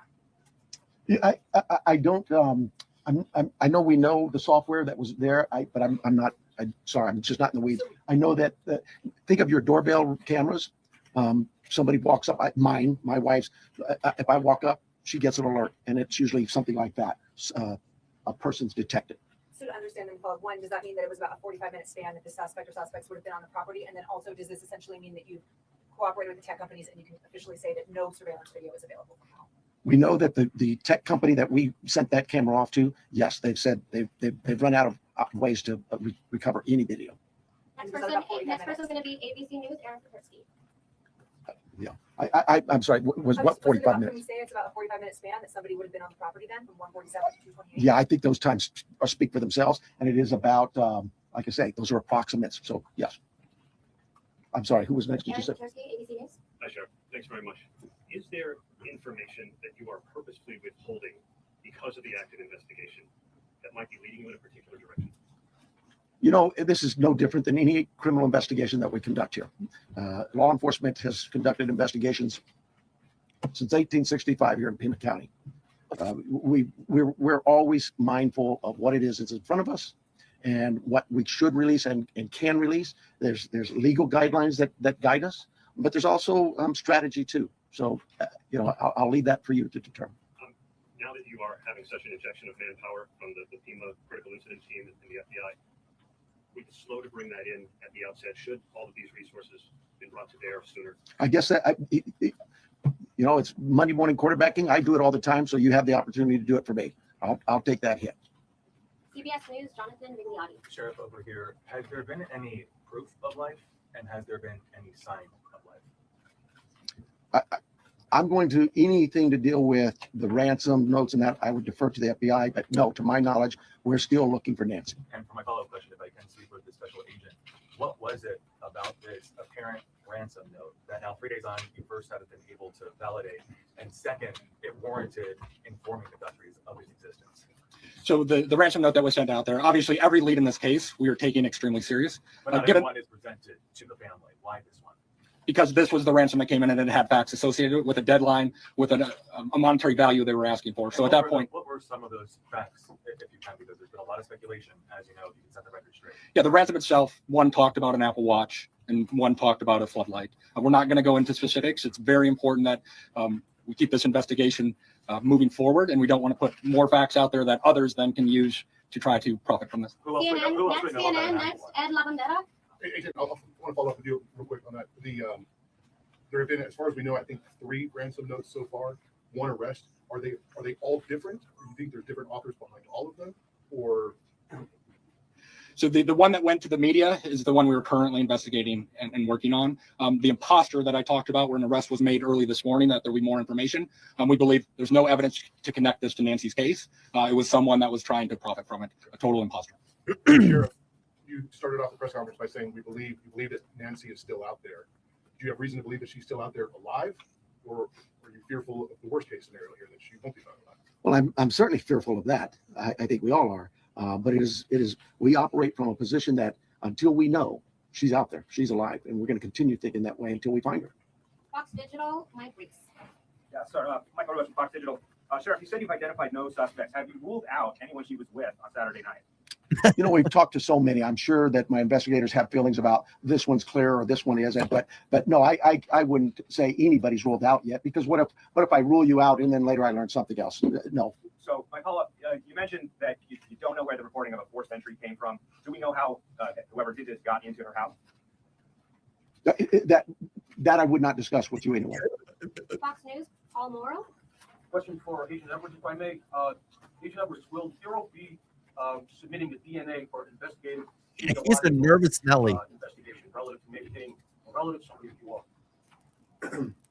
I would say the DNA aspect of this case is being handled by the Pima County Sheriff's Department right now. However, should we get to that point, yes, that would be an option for the FBI to assist. And a quick follow-up, does the ransom note that you're working establish any communication protocols in No, it does not. And that is what I think is important, that if someone has Nancy and is demanding the ransom, that there is communication with the family. We talked about has been no proof of life, and there was no other demands within that letter. So they're still waiting for communication. ABC affiliate, Ashley Bolden. Right here, Ashley Bolden. When you say the doorbell camera was disconnected, do you believe that that camera was taken? We do not have it in our possession. We've not located. And then a follow-up. I know that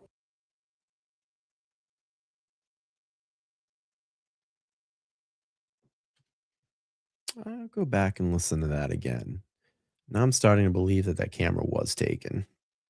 Life, and there was no other demands within that letter. So they're still waiting for communication.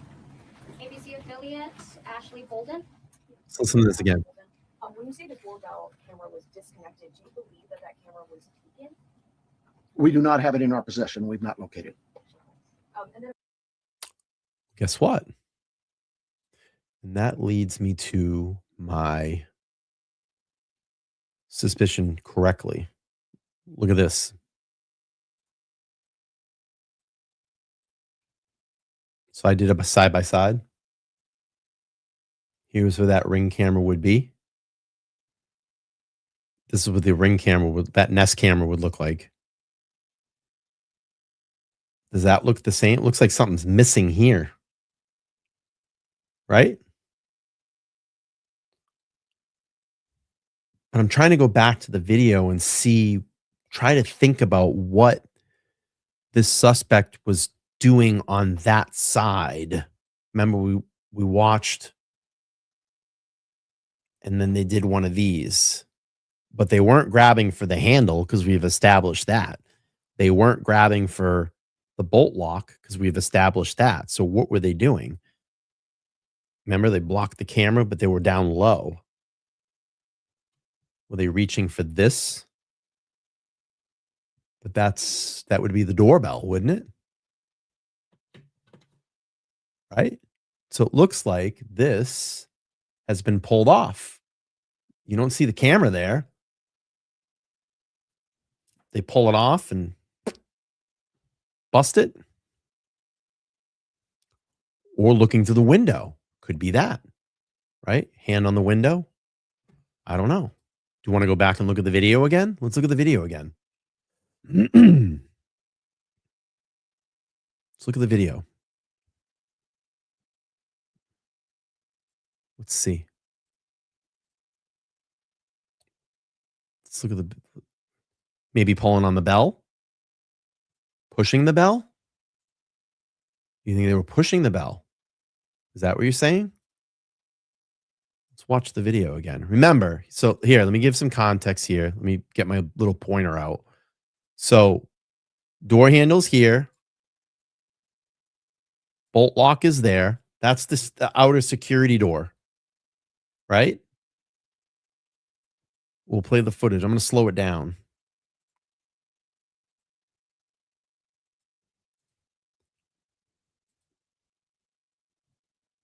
I still think they get startled by the camera. Oh, shit. So their left hand is going. Left hand camera, I think pushing. Okay. What are they doing? Because they go like this. But they're not grabbing the door handle.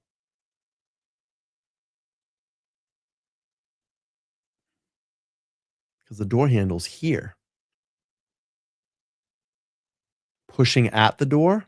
But what's that twisting motion? That's what I don't get.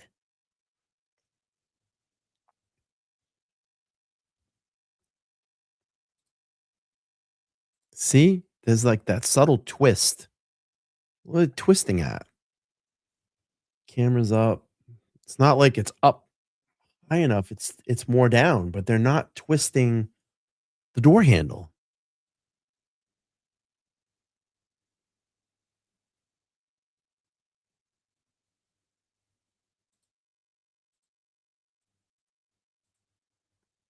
I'm going to do this. All right. I'm going to put a marker right where the door handle is. Has lobster hands. Here's the door handle. Let's play the video. Oh, shit. I don't think I can play the video with my marker on the screen. Damn. Can I do that? Let's see. I can't. Damn. All right. So here's your retired agent seems to have had an injury. I wish I could play that and leave that marker on the screen. Saved. Let's see. It's not going to allow me to. So he comes up, blocks. Looks like he's going to go for the door handle. He's not. Does one of these.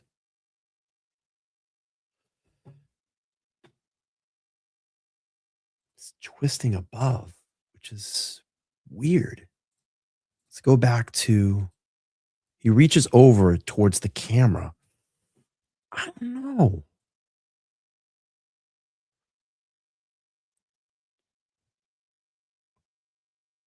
Because the door handle's here. He's not reaching for the door handle. But he's definitely reaching and trying to twist something. It's weird. Seems like he's hiding himself with one hand and maybe trying to break the camera loose. It could be, but the camera doesn't shake. So you would think, right? If you're trying to break that camera loose, that would shake. I mean, there's probably not much to pop those things off. But that definitely doesn't look like that. Oops. Go back up. This definitely doesn't look like that.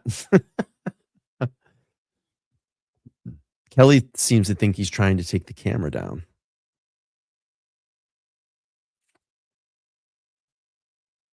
Pulling the edge of the security door, that could be it too. Yeah, maybe that little lip that hangs over here. Maybe he was pulling at that, trying to pull it and pry it. I don't know. This is good. This is all good public discussion. All right, let's go back to no-nos answers. Let's try to finish this up. Let's see. Yeah, definitely good. The possibilities, right? Or yourself, but the challenges of seeing an image and knowing that it's real. Could one of you address that? Has the family received correspondence, any images, Amen. videos? So we're not going to go into facts regarding this part of the investigation. I think part of that message was with AI these days, you can make videos that appear to be very real. So we can't just take a video and trust that that is a proof of life these days because of the advancements in AI and trying to actually get a proof of life that we can verify. But we're not going to go into anything the family may or may not have received. KOLD, Catherine Patterson. So in regards to a timeline on that ransom note, is that being an impact in your investigation? Are we nearing that timeline? I'm sorry, one more time. So in regards to the timeline in the ransom note, are we nearing that timeline? And is that playing a part in the investigation? We're not going to go again into specifics of that part of the investigation with the ransom note, other than what we've put out there. We've been transparent. We're talking about we are working that ransom demand, but we don't want to go anything further than that could impact any opportunities. So thank you. Is there any additional physical evidence at the crime scene other than the technology that you guys are using for this timeline? Is there anything else that's helping you guys other than really the technology? Well, I think I said on day one is that it's technology that's going to really help us solve this case. But no, I mean, you know, we did do a process of that scene for biological evidence. So we're still hopeful that maybe something will show up there as well. Arizona Republic, Richard Relas. Agent Yankee, we saw on the scene, I believe it was you, taking a tripod into the home of the sister. How involved was the FBI, if at all, in creating the video? Any advice for the family? I would say we use our expertise and provide consultation and advice anytime a family would ask for our advice in a kidnapping. It's ultimately the family's decision of what they put out and any messages they put out. But we were, obviously, you're all documenting every move we make. We were there last night in talking with the family. But every decision is theirs. Right, that was a tripod and a ring light. Sure, You said the blood was found on the porch and on the front stoop. Just wanted to verify that. I say porch, front stoop. It's all in that same general area by the front door. Front of the house. Front door, yes. What, given her medical condition and the fact that it was her blood, as you say, what would her medical condition do with her recovery if she indeed bled out or was bleeding when she left the house? Well, again, I've got to be careful for HIPAA, but I would say this. We know she is in need of medication, daily medication. And we also know that this is day 4 or 5 and still we don't know that she's getting her medication. That could in itself prove fatal. No, that'll be a question. For KGUN News, we have Brett Smith and Athena. Craig? Athena. Oh, okay. Have you been in communication with anyone who you believe could be the kidnapper? You know, it goes back to what we talked about. Nobody's eliminated, but we just really don't have enough to say, this is our suspect, this is our guy, we know, or our gal. We just don't know that. And it's really kind of reckless to report that someone is a suspect when they could very well be a victim. It just, I bring to you, to the media, I plead with you to be careful of what it is we put out there, because we don't.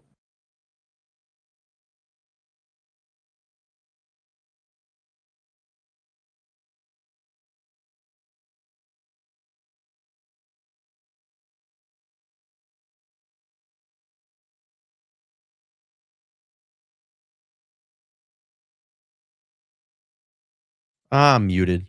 Yeah. I just was saying, this is where your opportunity is to clarify this for the public.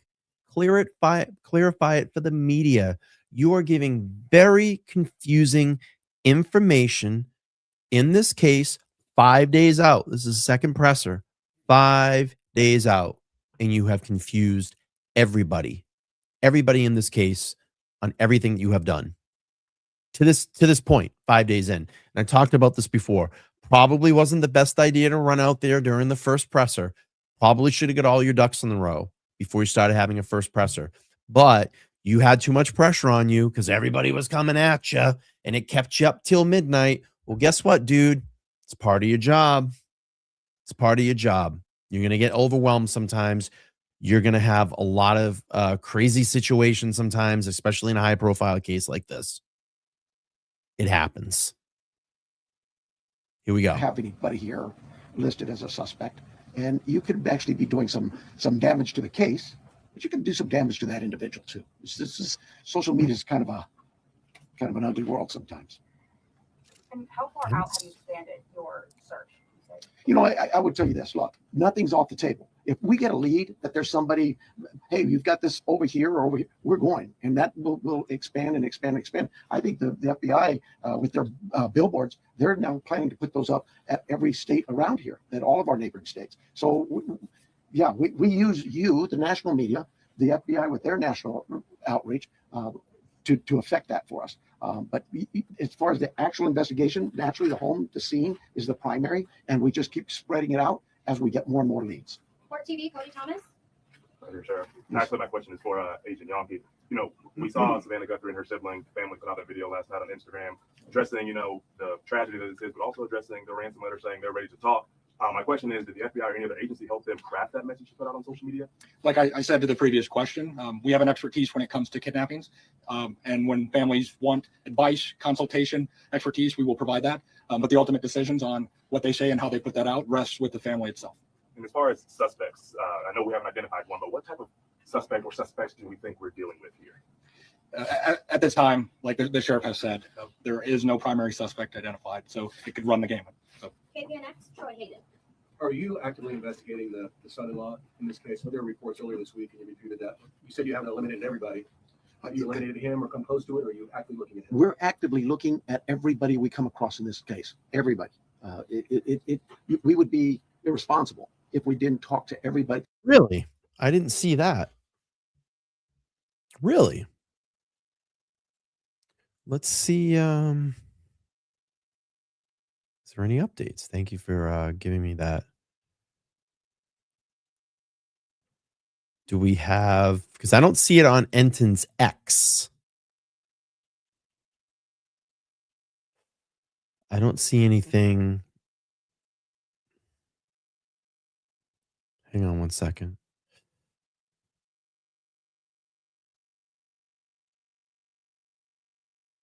All right, hang on. I got an update here from Entin. This is about a couple hours ago.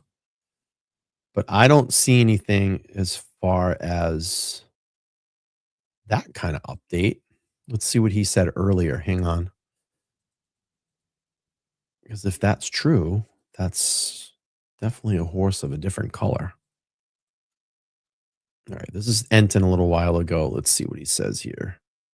Guys, so I'm outside Nancy Guthrie's house. There's been some action today. First Yeah, you got to of make all, sure. there were some people that showed up that seemed like they were maybe doing some work on the house, locksmiths. They were by the front door of the house. They were then at the back of the house. There's also these private searchers that have shown up with metal detectors going up and down the street outside Nancy's house. They said they were maybe looking for jewelry or a bracelet. So kind of interesting. They're still out here right now. The sheriff gave NBC News an interview. We've been asking for an interview, but he hasn't responded. But he did give NBC News an interview, said that he does not think it's a cold case, that he thinks they'll solve it. A lot of stuff he's said previously. He said they're looking at hundreds of thousands of cars, which is kind of interesting when he was asked specifically about that new video from 2.5 miles away that came out last week. He said we're looking at that plus hundreds of thousands of other cars, which is a really big number. And with the backpack, remember the backpack that they said was bought at Walmart? He's now saying that they're considering that it may, the suspect may have gotten it secondhand. So maybe he didn't actually buy it at Walmart, but bought it secondhand after someone else already bought it at Walmart. So that was kind of the update from his interview. I'll keep you guys posted with anything else that happens today. All right, let's do this. I don't really want to keep reliving the second press conference. I think we've kind of got the same similar questions. Let's see what Entin had to say. Let's play a little bit of this. This is just dropped a couple of minutes ago here. Let's see what Brian has as far as updates on the ground. We'll play a little bit of this here. Thanks so much for checking out my show. Really, really appreciate it. Appreciate all the support. Please click to subscribe. It really helps out the channel. It is now day 32 in the search for Nancy Guthrie, which I can't believe it's now been 32 days. Today is Wednesday. A couple of really significant developments today. We have heard more from Pima County Sheriff, Sheriff Nanos. Specifically, you guys remember the glove that was found about 2.5 miles from Nancy's house where I am right now. The glove that we were told, in looks at least, matched the glove in the pictures that the suspect was wearing. Well, that glove did not connect back to the case. The DNA testing is back, and the glove is not a connection to the Nancy Guthrie. You know what someone said, made a kind of observation about this today, and I saw this on X. Those gloves that you're seeing are particularly worn by tattoo artists, which I found to be really interesting. And I remember when I got tattooed, I have 2 of them, that they did wear similar gloves like that. So that is a kind of an interesting observation. And I wonder if something like that is being looked into. All right, here, let's play. Case, we are told. I'll explain everything we learned about it and who the glove did connect back to, but obviously kind of more bad news on the DNA front.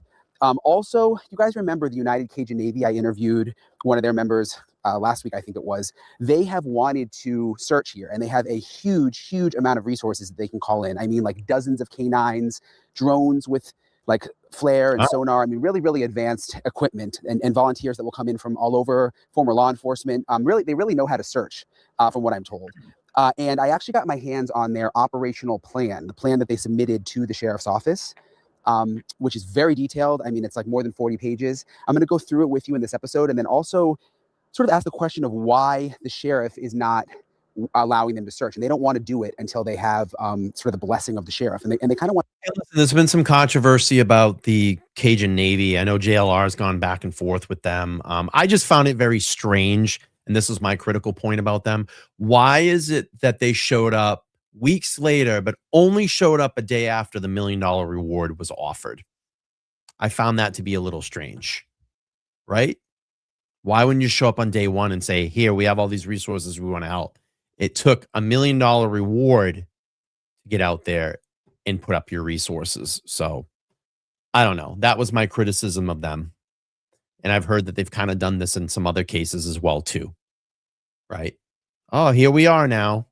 And I don't know, JLR was talking about during, I think, the Sebastian Rogers, when that was deep into the missing case, that they showed up and they were soliciting donations and didn't really do much. So I don't know. I don't know. I don't really know too much. I'm not going to speak too much about it, but I just found it weird that they show up and they're like, "Oh, we're here," and now we're here. 2.5 weeks, 3 weeks later. Oh, $1 million reward. Here we are. So, Trisha said, "Yeah, that's strange." May says, "Good point. He hyped up the media before he talked to the sheriff that day." Yeah. Right here, the sheriff to not be in charge of it, but they want to work with the sheriff. They want to search areas that the sheriff recommends. They don't want to step on any toes, but so far the sheriff has not given them the blessing. So I'm going to go through the operational plan, and then I'm also going to talk with a sergeant from the Pima County Sheriff's Office. So I've talked to before. He's the president of the union there, so he can speak freely, unlike a lot of other people who work there, obviously, about his thoughts on the case right now. How the staffing on the case has changed. He's going to explain that to me. And then his reaction also to what he thinks about whether or not the United Cajun Navy should be allowed to search for Nancy Guthrie. So I'm going to get into all of that in this episode of Brian Entin Investigates. Hey guys, so I'm here. Please, go give Brian a sub on his YouTube channel. He's smashing it over there. He does such good work. Good work. Ooh, excuse me.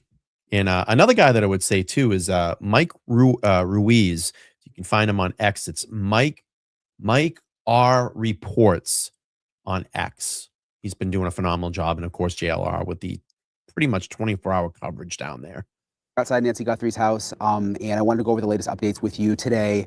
First of all, I mentioned the glove. Remember, there was all this attention on that glove that was found 2.5 miles from Nancy Guthrie's house. And what was interesting is they said initially, investigators did, that it matched the glove that was worn in the surveillance photos from the person who was at the front door of Nancy's house. So I was always a little skeptical of it just because there's been so many gloves all over the place. But now we have officially gotten word from the sheriff that the DNA testing on the glove came back, and the glove is not connected to the Nancy Guthrie investigation. In fact, the DNA on the glove connected back to a restaurant worker, to a local restaurant worker. So that question there is, was this DNA in CODIS? Did they get a CODIS hit? Why didn't they say anything about that? Why didn't they let us? And maybe they don't have to let us know, but they just have to let us know and say, hey, it wasn't a match. It leads me to suspect that this DNA was in CODIS.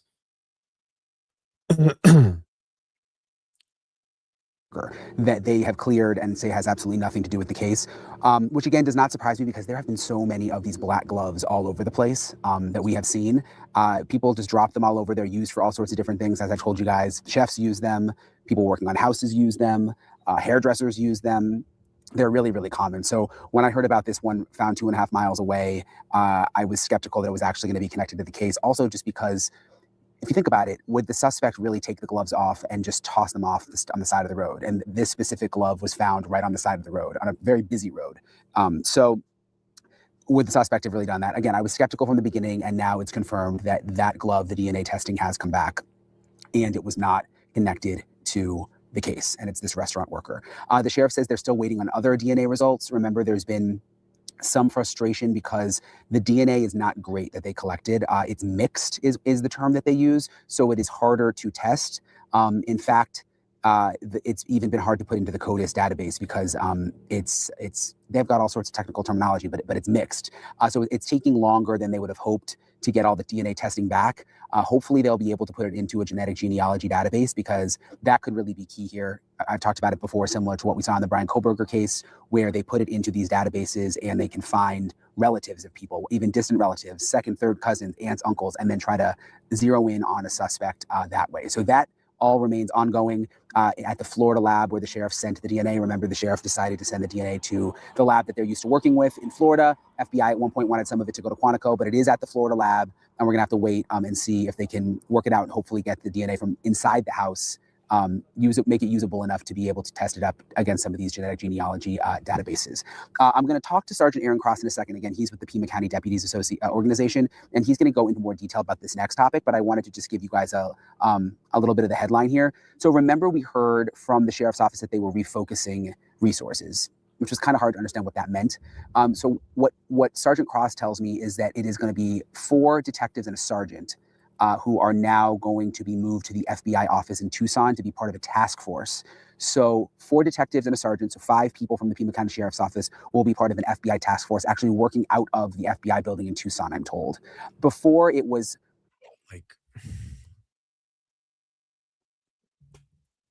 What is going on? What is this? I mean, my first initial thoughts is this. It's like some transient in a neighborhood that's doing some beanies to get some money, you know? And then I went to a worker in the area, someone that knew the layout. You know, I'm like, this is probably some lazy, they're gonna end up getting this guy in like 3 or 4 days. You know, couple days they're gonna find out they're gonna have this guy nailed down. I'm like, it's an amateur, you know, and then now I went into a couple of weeks into this. I'm like, is this amateur really duping the FBI and the Pima County Sheriff's Department? Like, what is going on here? And then what is the reason behind this? That's like the why. That's what everybody just keeps saying. Who and why? Why? Is there someone in the family that's not giving all of the information? Do they know something? Was someone targeted before? You know, and I just look at like, because Savannah's so high profile, was there a stalker? Was there a note? Was there a call? And she's afraid to say something. I don't know. And this is just irks at my brain. It's like 4.5 weeks out. And it just seems like they have nothing. Everything is a dead end. Everything is a dead lead. Or is this person or people that are involved in this more sophisticated? Maybe it's not an amateur. Maybe they made it look like it was an amateur. I don't know. Debbie keeps thinking that it's someone in Nancy's circle. But why? Why would they kidnap her? For money?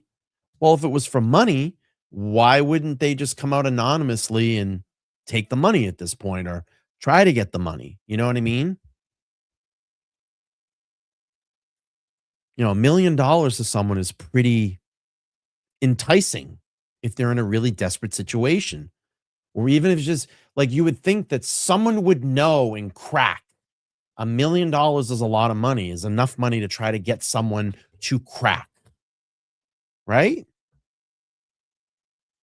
If you had the smidget of information or you had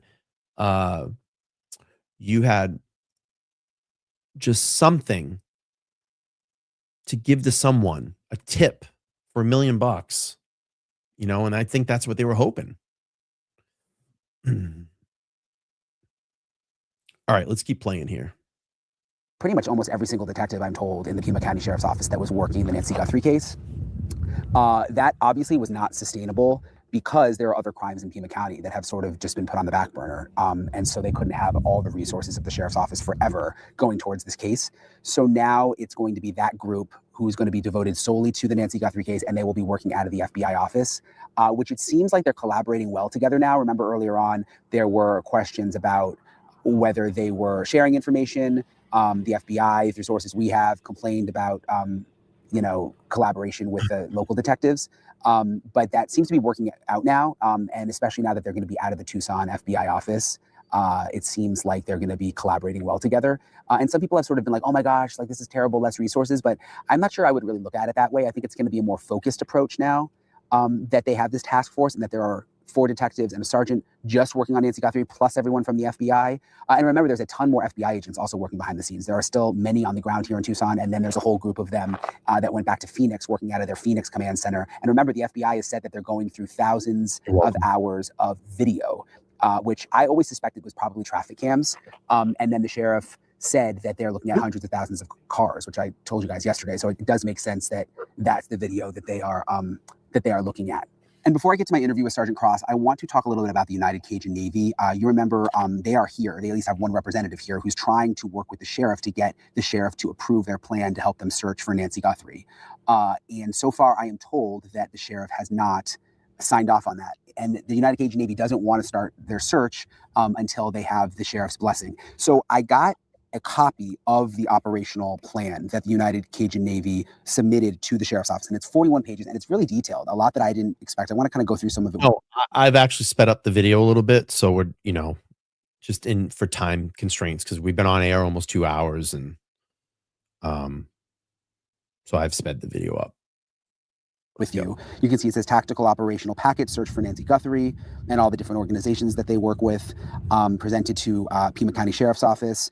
And then it says purpose, provide structured search support under PCSO authority, operate under PCSO command and control, evidence preservation priority, no independent operational authority. So they seem to really be trying to make the point that they do not want to just do their own thing. They really want the sheriff to sign off and give them some focus. Mission objectives, systematic ground search operations, thermal UAV reconnaissance, HRD canine, land and water, track, trail, send specific canine. And then it says very clearly, again, authority having jurisdiction, PCSO. So they want the sheriff's office to remain in charge, obviously. Supporting agency, United Cajun Navy, and then operational resources, thermal. Well, oh boy. I'm gonna throw this to the chat. I'm gonna throw this to chat. And maybe you all are very smart out there. So we just talked about this about 4 or 5 minutes ago. Why would the Cajun Navy want the sheriff department to be in charge? Why would the Cajun Navy want the sheriff's department to be in charge? I'm going to wait and see if you can all figure this out in the chat. Why would they want the sheriff's department to have complete control? I know someone can figure this out. I'm going to wait. Go ahead. Don't be afraid. Type your answers in the chat. There's no wrong answers in this. But why would the Cajun Navy want the sheriff's department to be in full control? And if I got to give you a little breadcrumb, I will. Because the chat's not moving. Don't be afraid. There's no wrong answers. Think about it. I think I saw one. Hang on. I just want to end this poll. Let's see. Okay, let's see. So Christy says because they don't get cooperation from the FBI. Okay. Because they are involved. Okay. So they can get verified credit if they find anything. And what happens if you find something? What is the possibility if you find something and there's verified credit? What happens? What did I say a couple minutes ago? When did they show up? And this is just my theory. I'm only speculating here. This is just my speculation. It's all an assumption.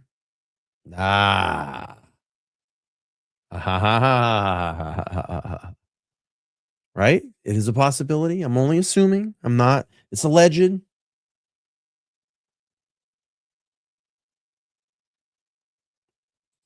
Drone operations, HRD land and water canine teams, track, trail, scent specific canines, ground search volunteers. So they can really mobilize a lot of people. Search strategy, phase 1, intelligence review, POA mapping, phase 2, drone sweep and canine deployment, phase 3, grid search and reassessment. They've got heat mitigation, all different in terms of safety and risk management. They have a whole plan. Desert terrain awareness. It goes on and on. What I thought was interesting, though, was media protocol. So I think they're trying to make the point they're not just doing this for attention. No independent press releases, all media approved by PCSO, family sensitivity priority. See, they don't want to be in front of the media, nothing. They just want to go on their way and do their own thing. Right? I don't know. It's a little weird, right? And then they go on to talk about all of the canines that they would have access to, which I thought was really interesting. There's like 25 canines that they could bring in, including like cadaver dogs, to search a specific area, which we haven't really seen a search like that happen. So it seems like it could be quite valuable if the sheriff ended up giving them the approval, which he hasn't, which is kind of interesting. They've got all sorts of detail in here. Drone operators, canine handlers, a lot of retired law enforcement that would come in, aerial reconnaissance, thermal sweeps that they can do, heat anomaly identification, structure overflight, wash and drainage scanning, ground grid searches. They have a ton of drones that they have access to, apparently. I was just looking through this. And they even have like insurance documentation that they included in here. It's really, really detailed. And they've had success. I mean, they've worked on other cases. They were telling me the other day. But again, what really stood out to me was just all of the canines that they list here that they have access to, which it seems, I mean, they list them all: Canine Regal, Canine Enzi, Canine Boogie, Canine River, Canine Mercy Me, that they could bring in from the whole region. So I guess the question remains why the sheriff has not taken them up on this opportunity. Because maybe he smells something there, right? Maybe that's why he hasn't taken them up on their opportunity. Because maybe he smells something there. Maybe he smells, or maybe the FBI is advising him to not take this up, right? Maybe they smell something weird, right? Can we assume maybe the FBI is like, probably not. We have all those facilities. You don't think the FBI doesn't have access to all those types of facilities? Of course they do. 100%. Right? Yeah, I think they did start with Katrina. Right? The FBI has access to all that stuff. Maybe they're like, hey, Nanos. Nah. All set. Let's bump up here. Yeah, FBI has all that. I just want to bump up to this next interview. In trouble or anything like that. So this is what Sergeant Cross told me. I just wanted to start asking you about the resources. We know that there's been like a shuffling of resources, but they've been kind of vague in their description. Do you know how many detectives are still working on the Nancy Guthrie case? Yeah, from what I was told from other detectives, it's a 4-man group with a sergeant, so I think 5 total, if I remember correctly, that have been moved over to the FBI here in Tucson, and they'll be working out of the FBI office as kind of a task force with those agents to try and continue to work the case and work through, I assume, all the tips and whatever evidence is left.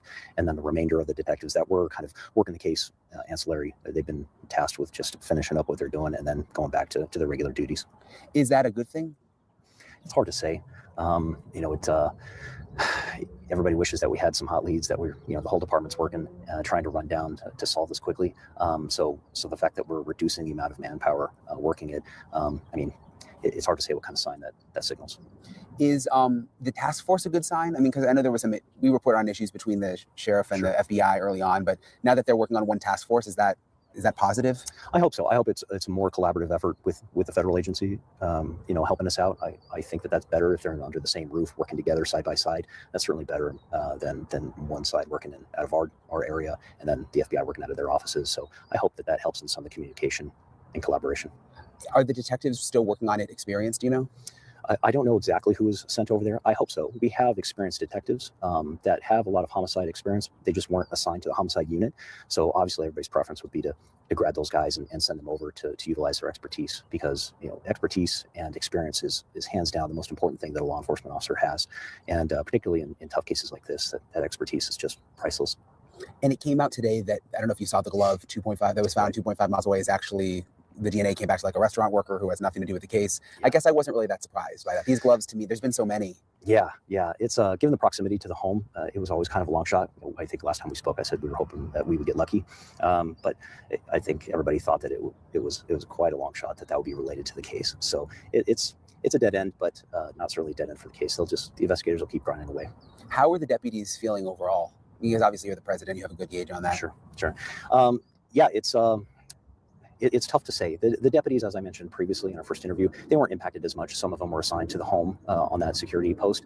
The detectives, I'm sure they have a big backlog of cases that they now have to tackle. They had a couple weeks where the Guthrie case was occupying pretty much all their time, working 18-hour days. So now they're kind of back to business as usual, but I'm sure they're on standby in the event that there's a big break in the case that they need to go back to the Guthrie case to work it. So the sheriff has been kind of quiet overall after doing kind of a media blitz. What do you make of that? You think that's a good thing? Or? It's hard to say. I think some of that has to do with how his first 2 press conferences were received. He took a lot of heat, a lot of criticism for that. And I think he just feels a little bit more comfortable with the more intimate one-on-one conversations with select media. I just still don't think, I think it's just a better idea for him to get out and do a weekly presser if this is going to go on for some time, at least once a week, once every couple of days, something. Set the record straight, set the rumors straight, set the tips straight, That's how I kind of look at this. All right, let's listen a little bit more here, and then I'm going to wrap up. We're about over the 2 hour mark right now. Again, just really not feeling there's anything new. We're continuing to follow this case. I'm going to continue my series in this and go back and kind of start from the beginning and go forward. But let's look here. I mean, how has he been? I mean, I guess you haven't talked to him directly, but No, he and I have a very icy relationship. Yeah, I know, yeah. for sure. So it's hard to say. Yeah, I couldn't answer for you. Did you get any heat for talking to us last time, or? No, not yet. I imagine if that's going to happen, it'll happen probably after the media leaves and they can refocus from the Guthrie case to all of this. I guess they're distracted now by everything. Yeah. Yeah, it's taking up a lot of the bandwidth. Let me show you. I wanted to show you this this operational plan that we got. Let me find it real quick. It's interesting because it's really in depth. And this is from the United Cajun Navy. I want to hear what they've been trying to get the sheriff's permission, which I think they could try to do it on their own, but they want to do it the right way to search, and haven't really got a response from what we're told. But I just wanted to see what you thought of this. I mean, they have 25 canines, thermal UAVs, track trail specific canines, and they're very clear that it would all be in collaboration with the sheriff. That the sheriff would be, in charge, that they wouldn't talk to the media without, no independent press releases, all media approved by PCSO, family sensitivity priority. I mean, they've done this other places before. And like I said, it's really detailed. They go all their insurance and it's in depth. It goes for 41 pages. Yeah. Are you surprised the sheriff isn't taking them up on this? I am a little bit. There's certainly a lot of desert area that they could be useful, I think. It's just my opinion. It's ultimately his call, his decision. But we have a lot of desert area west of town that a lot of bad things happen out there. A lot of evidence gets disposed of. I think that could be helpful. We had a missing person's case. We had a young girl taken out of her home some years ago, and I think she was ultimately, if I remember correctly, found out off west end of Aber Valley, just a few hundred yards from the road. Her body, unfortunately. And so I feel like if the sheriff is uncomfortable with them working the area close into the home, there's certainly other areas that perhaps they could be beneficial, and more bodies and more help is always better than less. Yeah, it doesn't seem like it would hurt. No, I don't think so. And perhaps they could solve another crime. If the assets are here and they're willing to volunteer their time, I say, why not use it? Why do you think that they haven't gotten a response? I think we addressed some of that in our previous conversation about priorities with Sheriff Nance. He likes to control things, and I imagine that's some of that. Yeah. Have you ever seen, has he pushed people away like that before that have wanted to help with things from the outside, or? I know that he has, as former Chief Deputy Castigar mentioned, that he has a pretty icy relationship with the FBI, and so he, from what I understand, has turned down some of their help in the past for other cases. So this could be related to that. What do you? All right, I'm gonna again. I mean, it's a lot of the same information that we've heard over the last couple of weeks. But yeah, we just clipped over about the 2 hour mark. So I'm so glad that everybody could join us tonight, and I hope you enjoyed the presentation. And I will continue to monitor this situation as it continues to unfold, and hopefully we get some movement here. I want to say this. I have a friend of mine. His name's Steve Fisher. He's a private investigator, and he pointed something out that he was down in Arizona on an unrelated case to this, but he was also searching in another case. And I'm kind of hoping that he was or is involved in searching for Nancy. I think that would be great. Steve's a great guy. He did a lot of work on the Chelsea Grimm case, another missing case of a young lady that went missing in Ash Fork, Arizona, which is way north of Tucson. But I have a lot of material here on that case on my channel, and Chelsea to this day is still missing. So I haven't really verified it. I'm not sure if Steve's talking about what case he's part of, but he was in Arizona today searching. So I'm kind of hoping he is connected to Nancy's case, because Steve does amazing work, and maybe I can get him on the channel again pretty soon. I know he's very busy, but I'd love to get him on the channel and see what his thoughts are about this case, and what he thinks is going on, since, it seems like, all the possible leads that have been out there are just not turning into any credible lead, which sucks. I just feel bad. This whole situation it's really bad, and it sucks. I feel bad for the family. I feel bad for the locals. I feel bad for that community. And hopefully they'll start getting some answers here pretty soon. But now it's like, hey, you know, what if this DNA comes back and doesn't yield anything? It's just very frustrating. Super, super frustrating. But all right, we're going to wrap up here. I thank everybody. Make sure to like, share, subscribe, comment after this video. Thank you, mods, members, the people that supported the chat tonight, all the people across all the platforms. Right now, I'm looking up. We have about 545 people watching across all our platforms. If you're not subscribed to me here on home base, I got a lot of people on Twitter. Come join us on YouTube, and you can find me at LTL Media. And I'll drop my link in the chat. Subscribe after this post. That's the link. Come over and join home base here on YouTube. I would appreciate it. So hope all of you enjoyed this presentation tonight. I'll be back most likely for my regular scheduled time on Sunday, unless something else pops up. I have an Epstein video that's going to drop tomorrow. I've been trying it in this damn algorithm to get it to go. Hopefully you all will see it tomorrow night. It's going to be at 8 p.m. Eastern Standard Time. I'm going to drop it, and hopefully, we can get that thing going in the algorithm.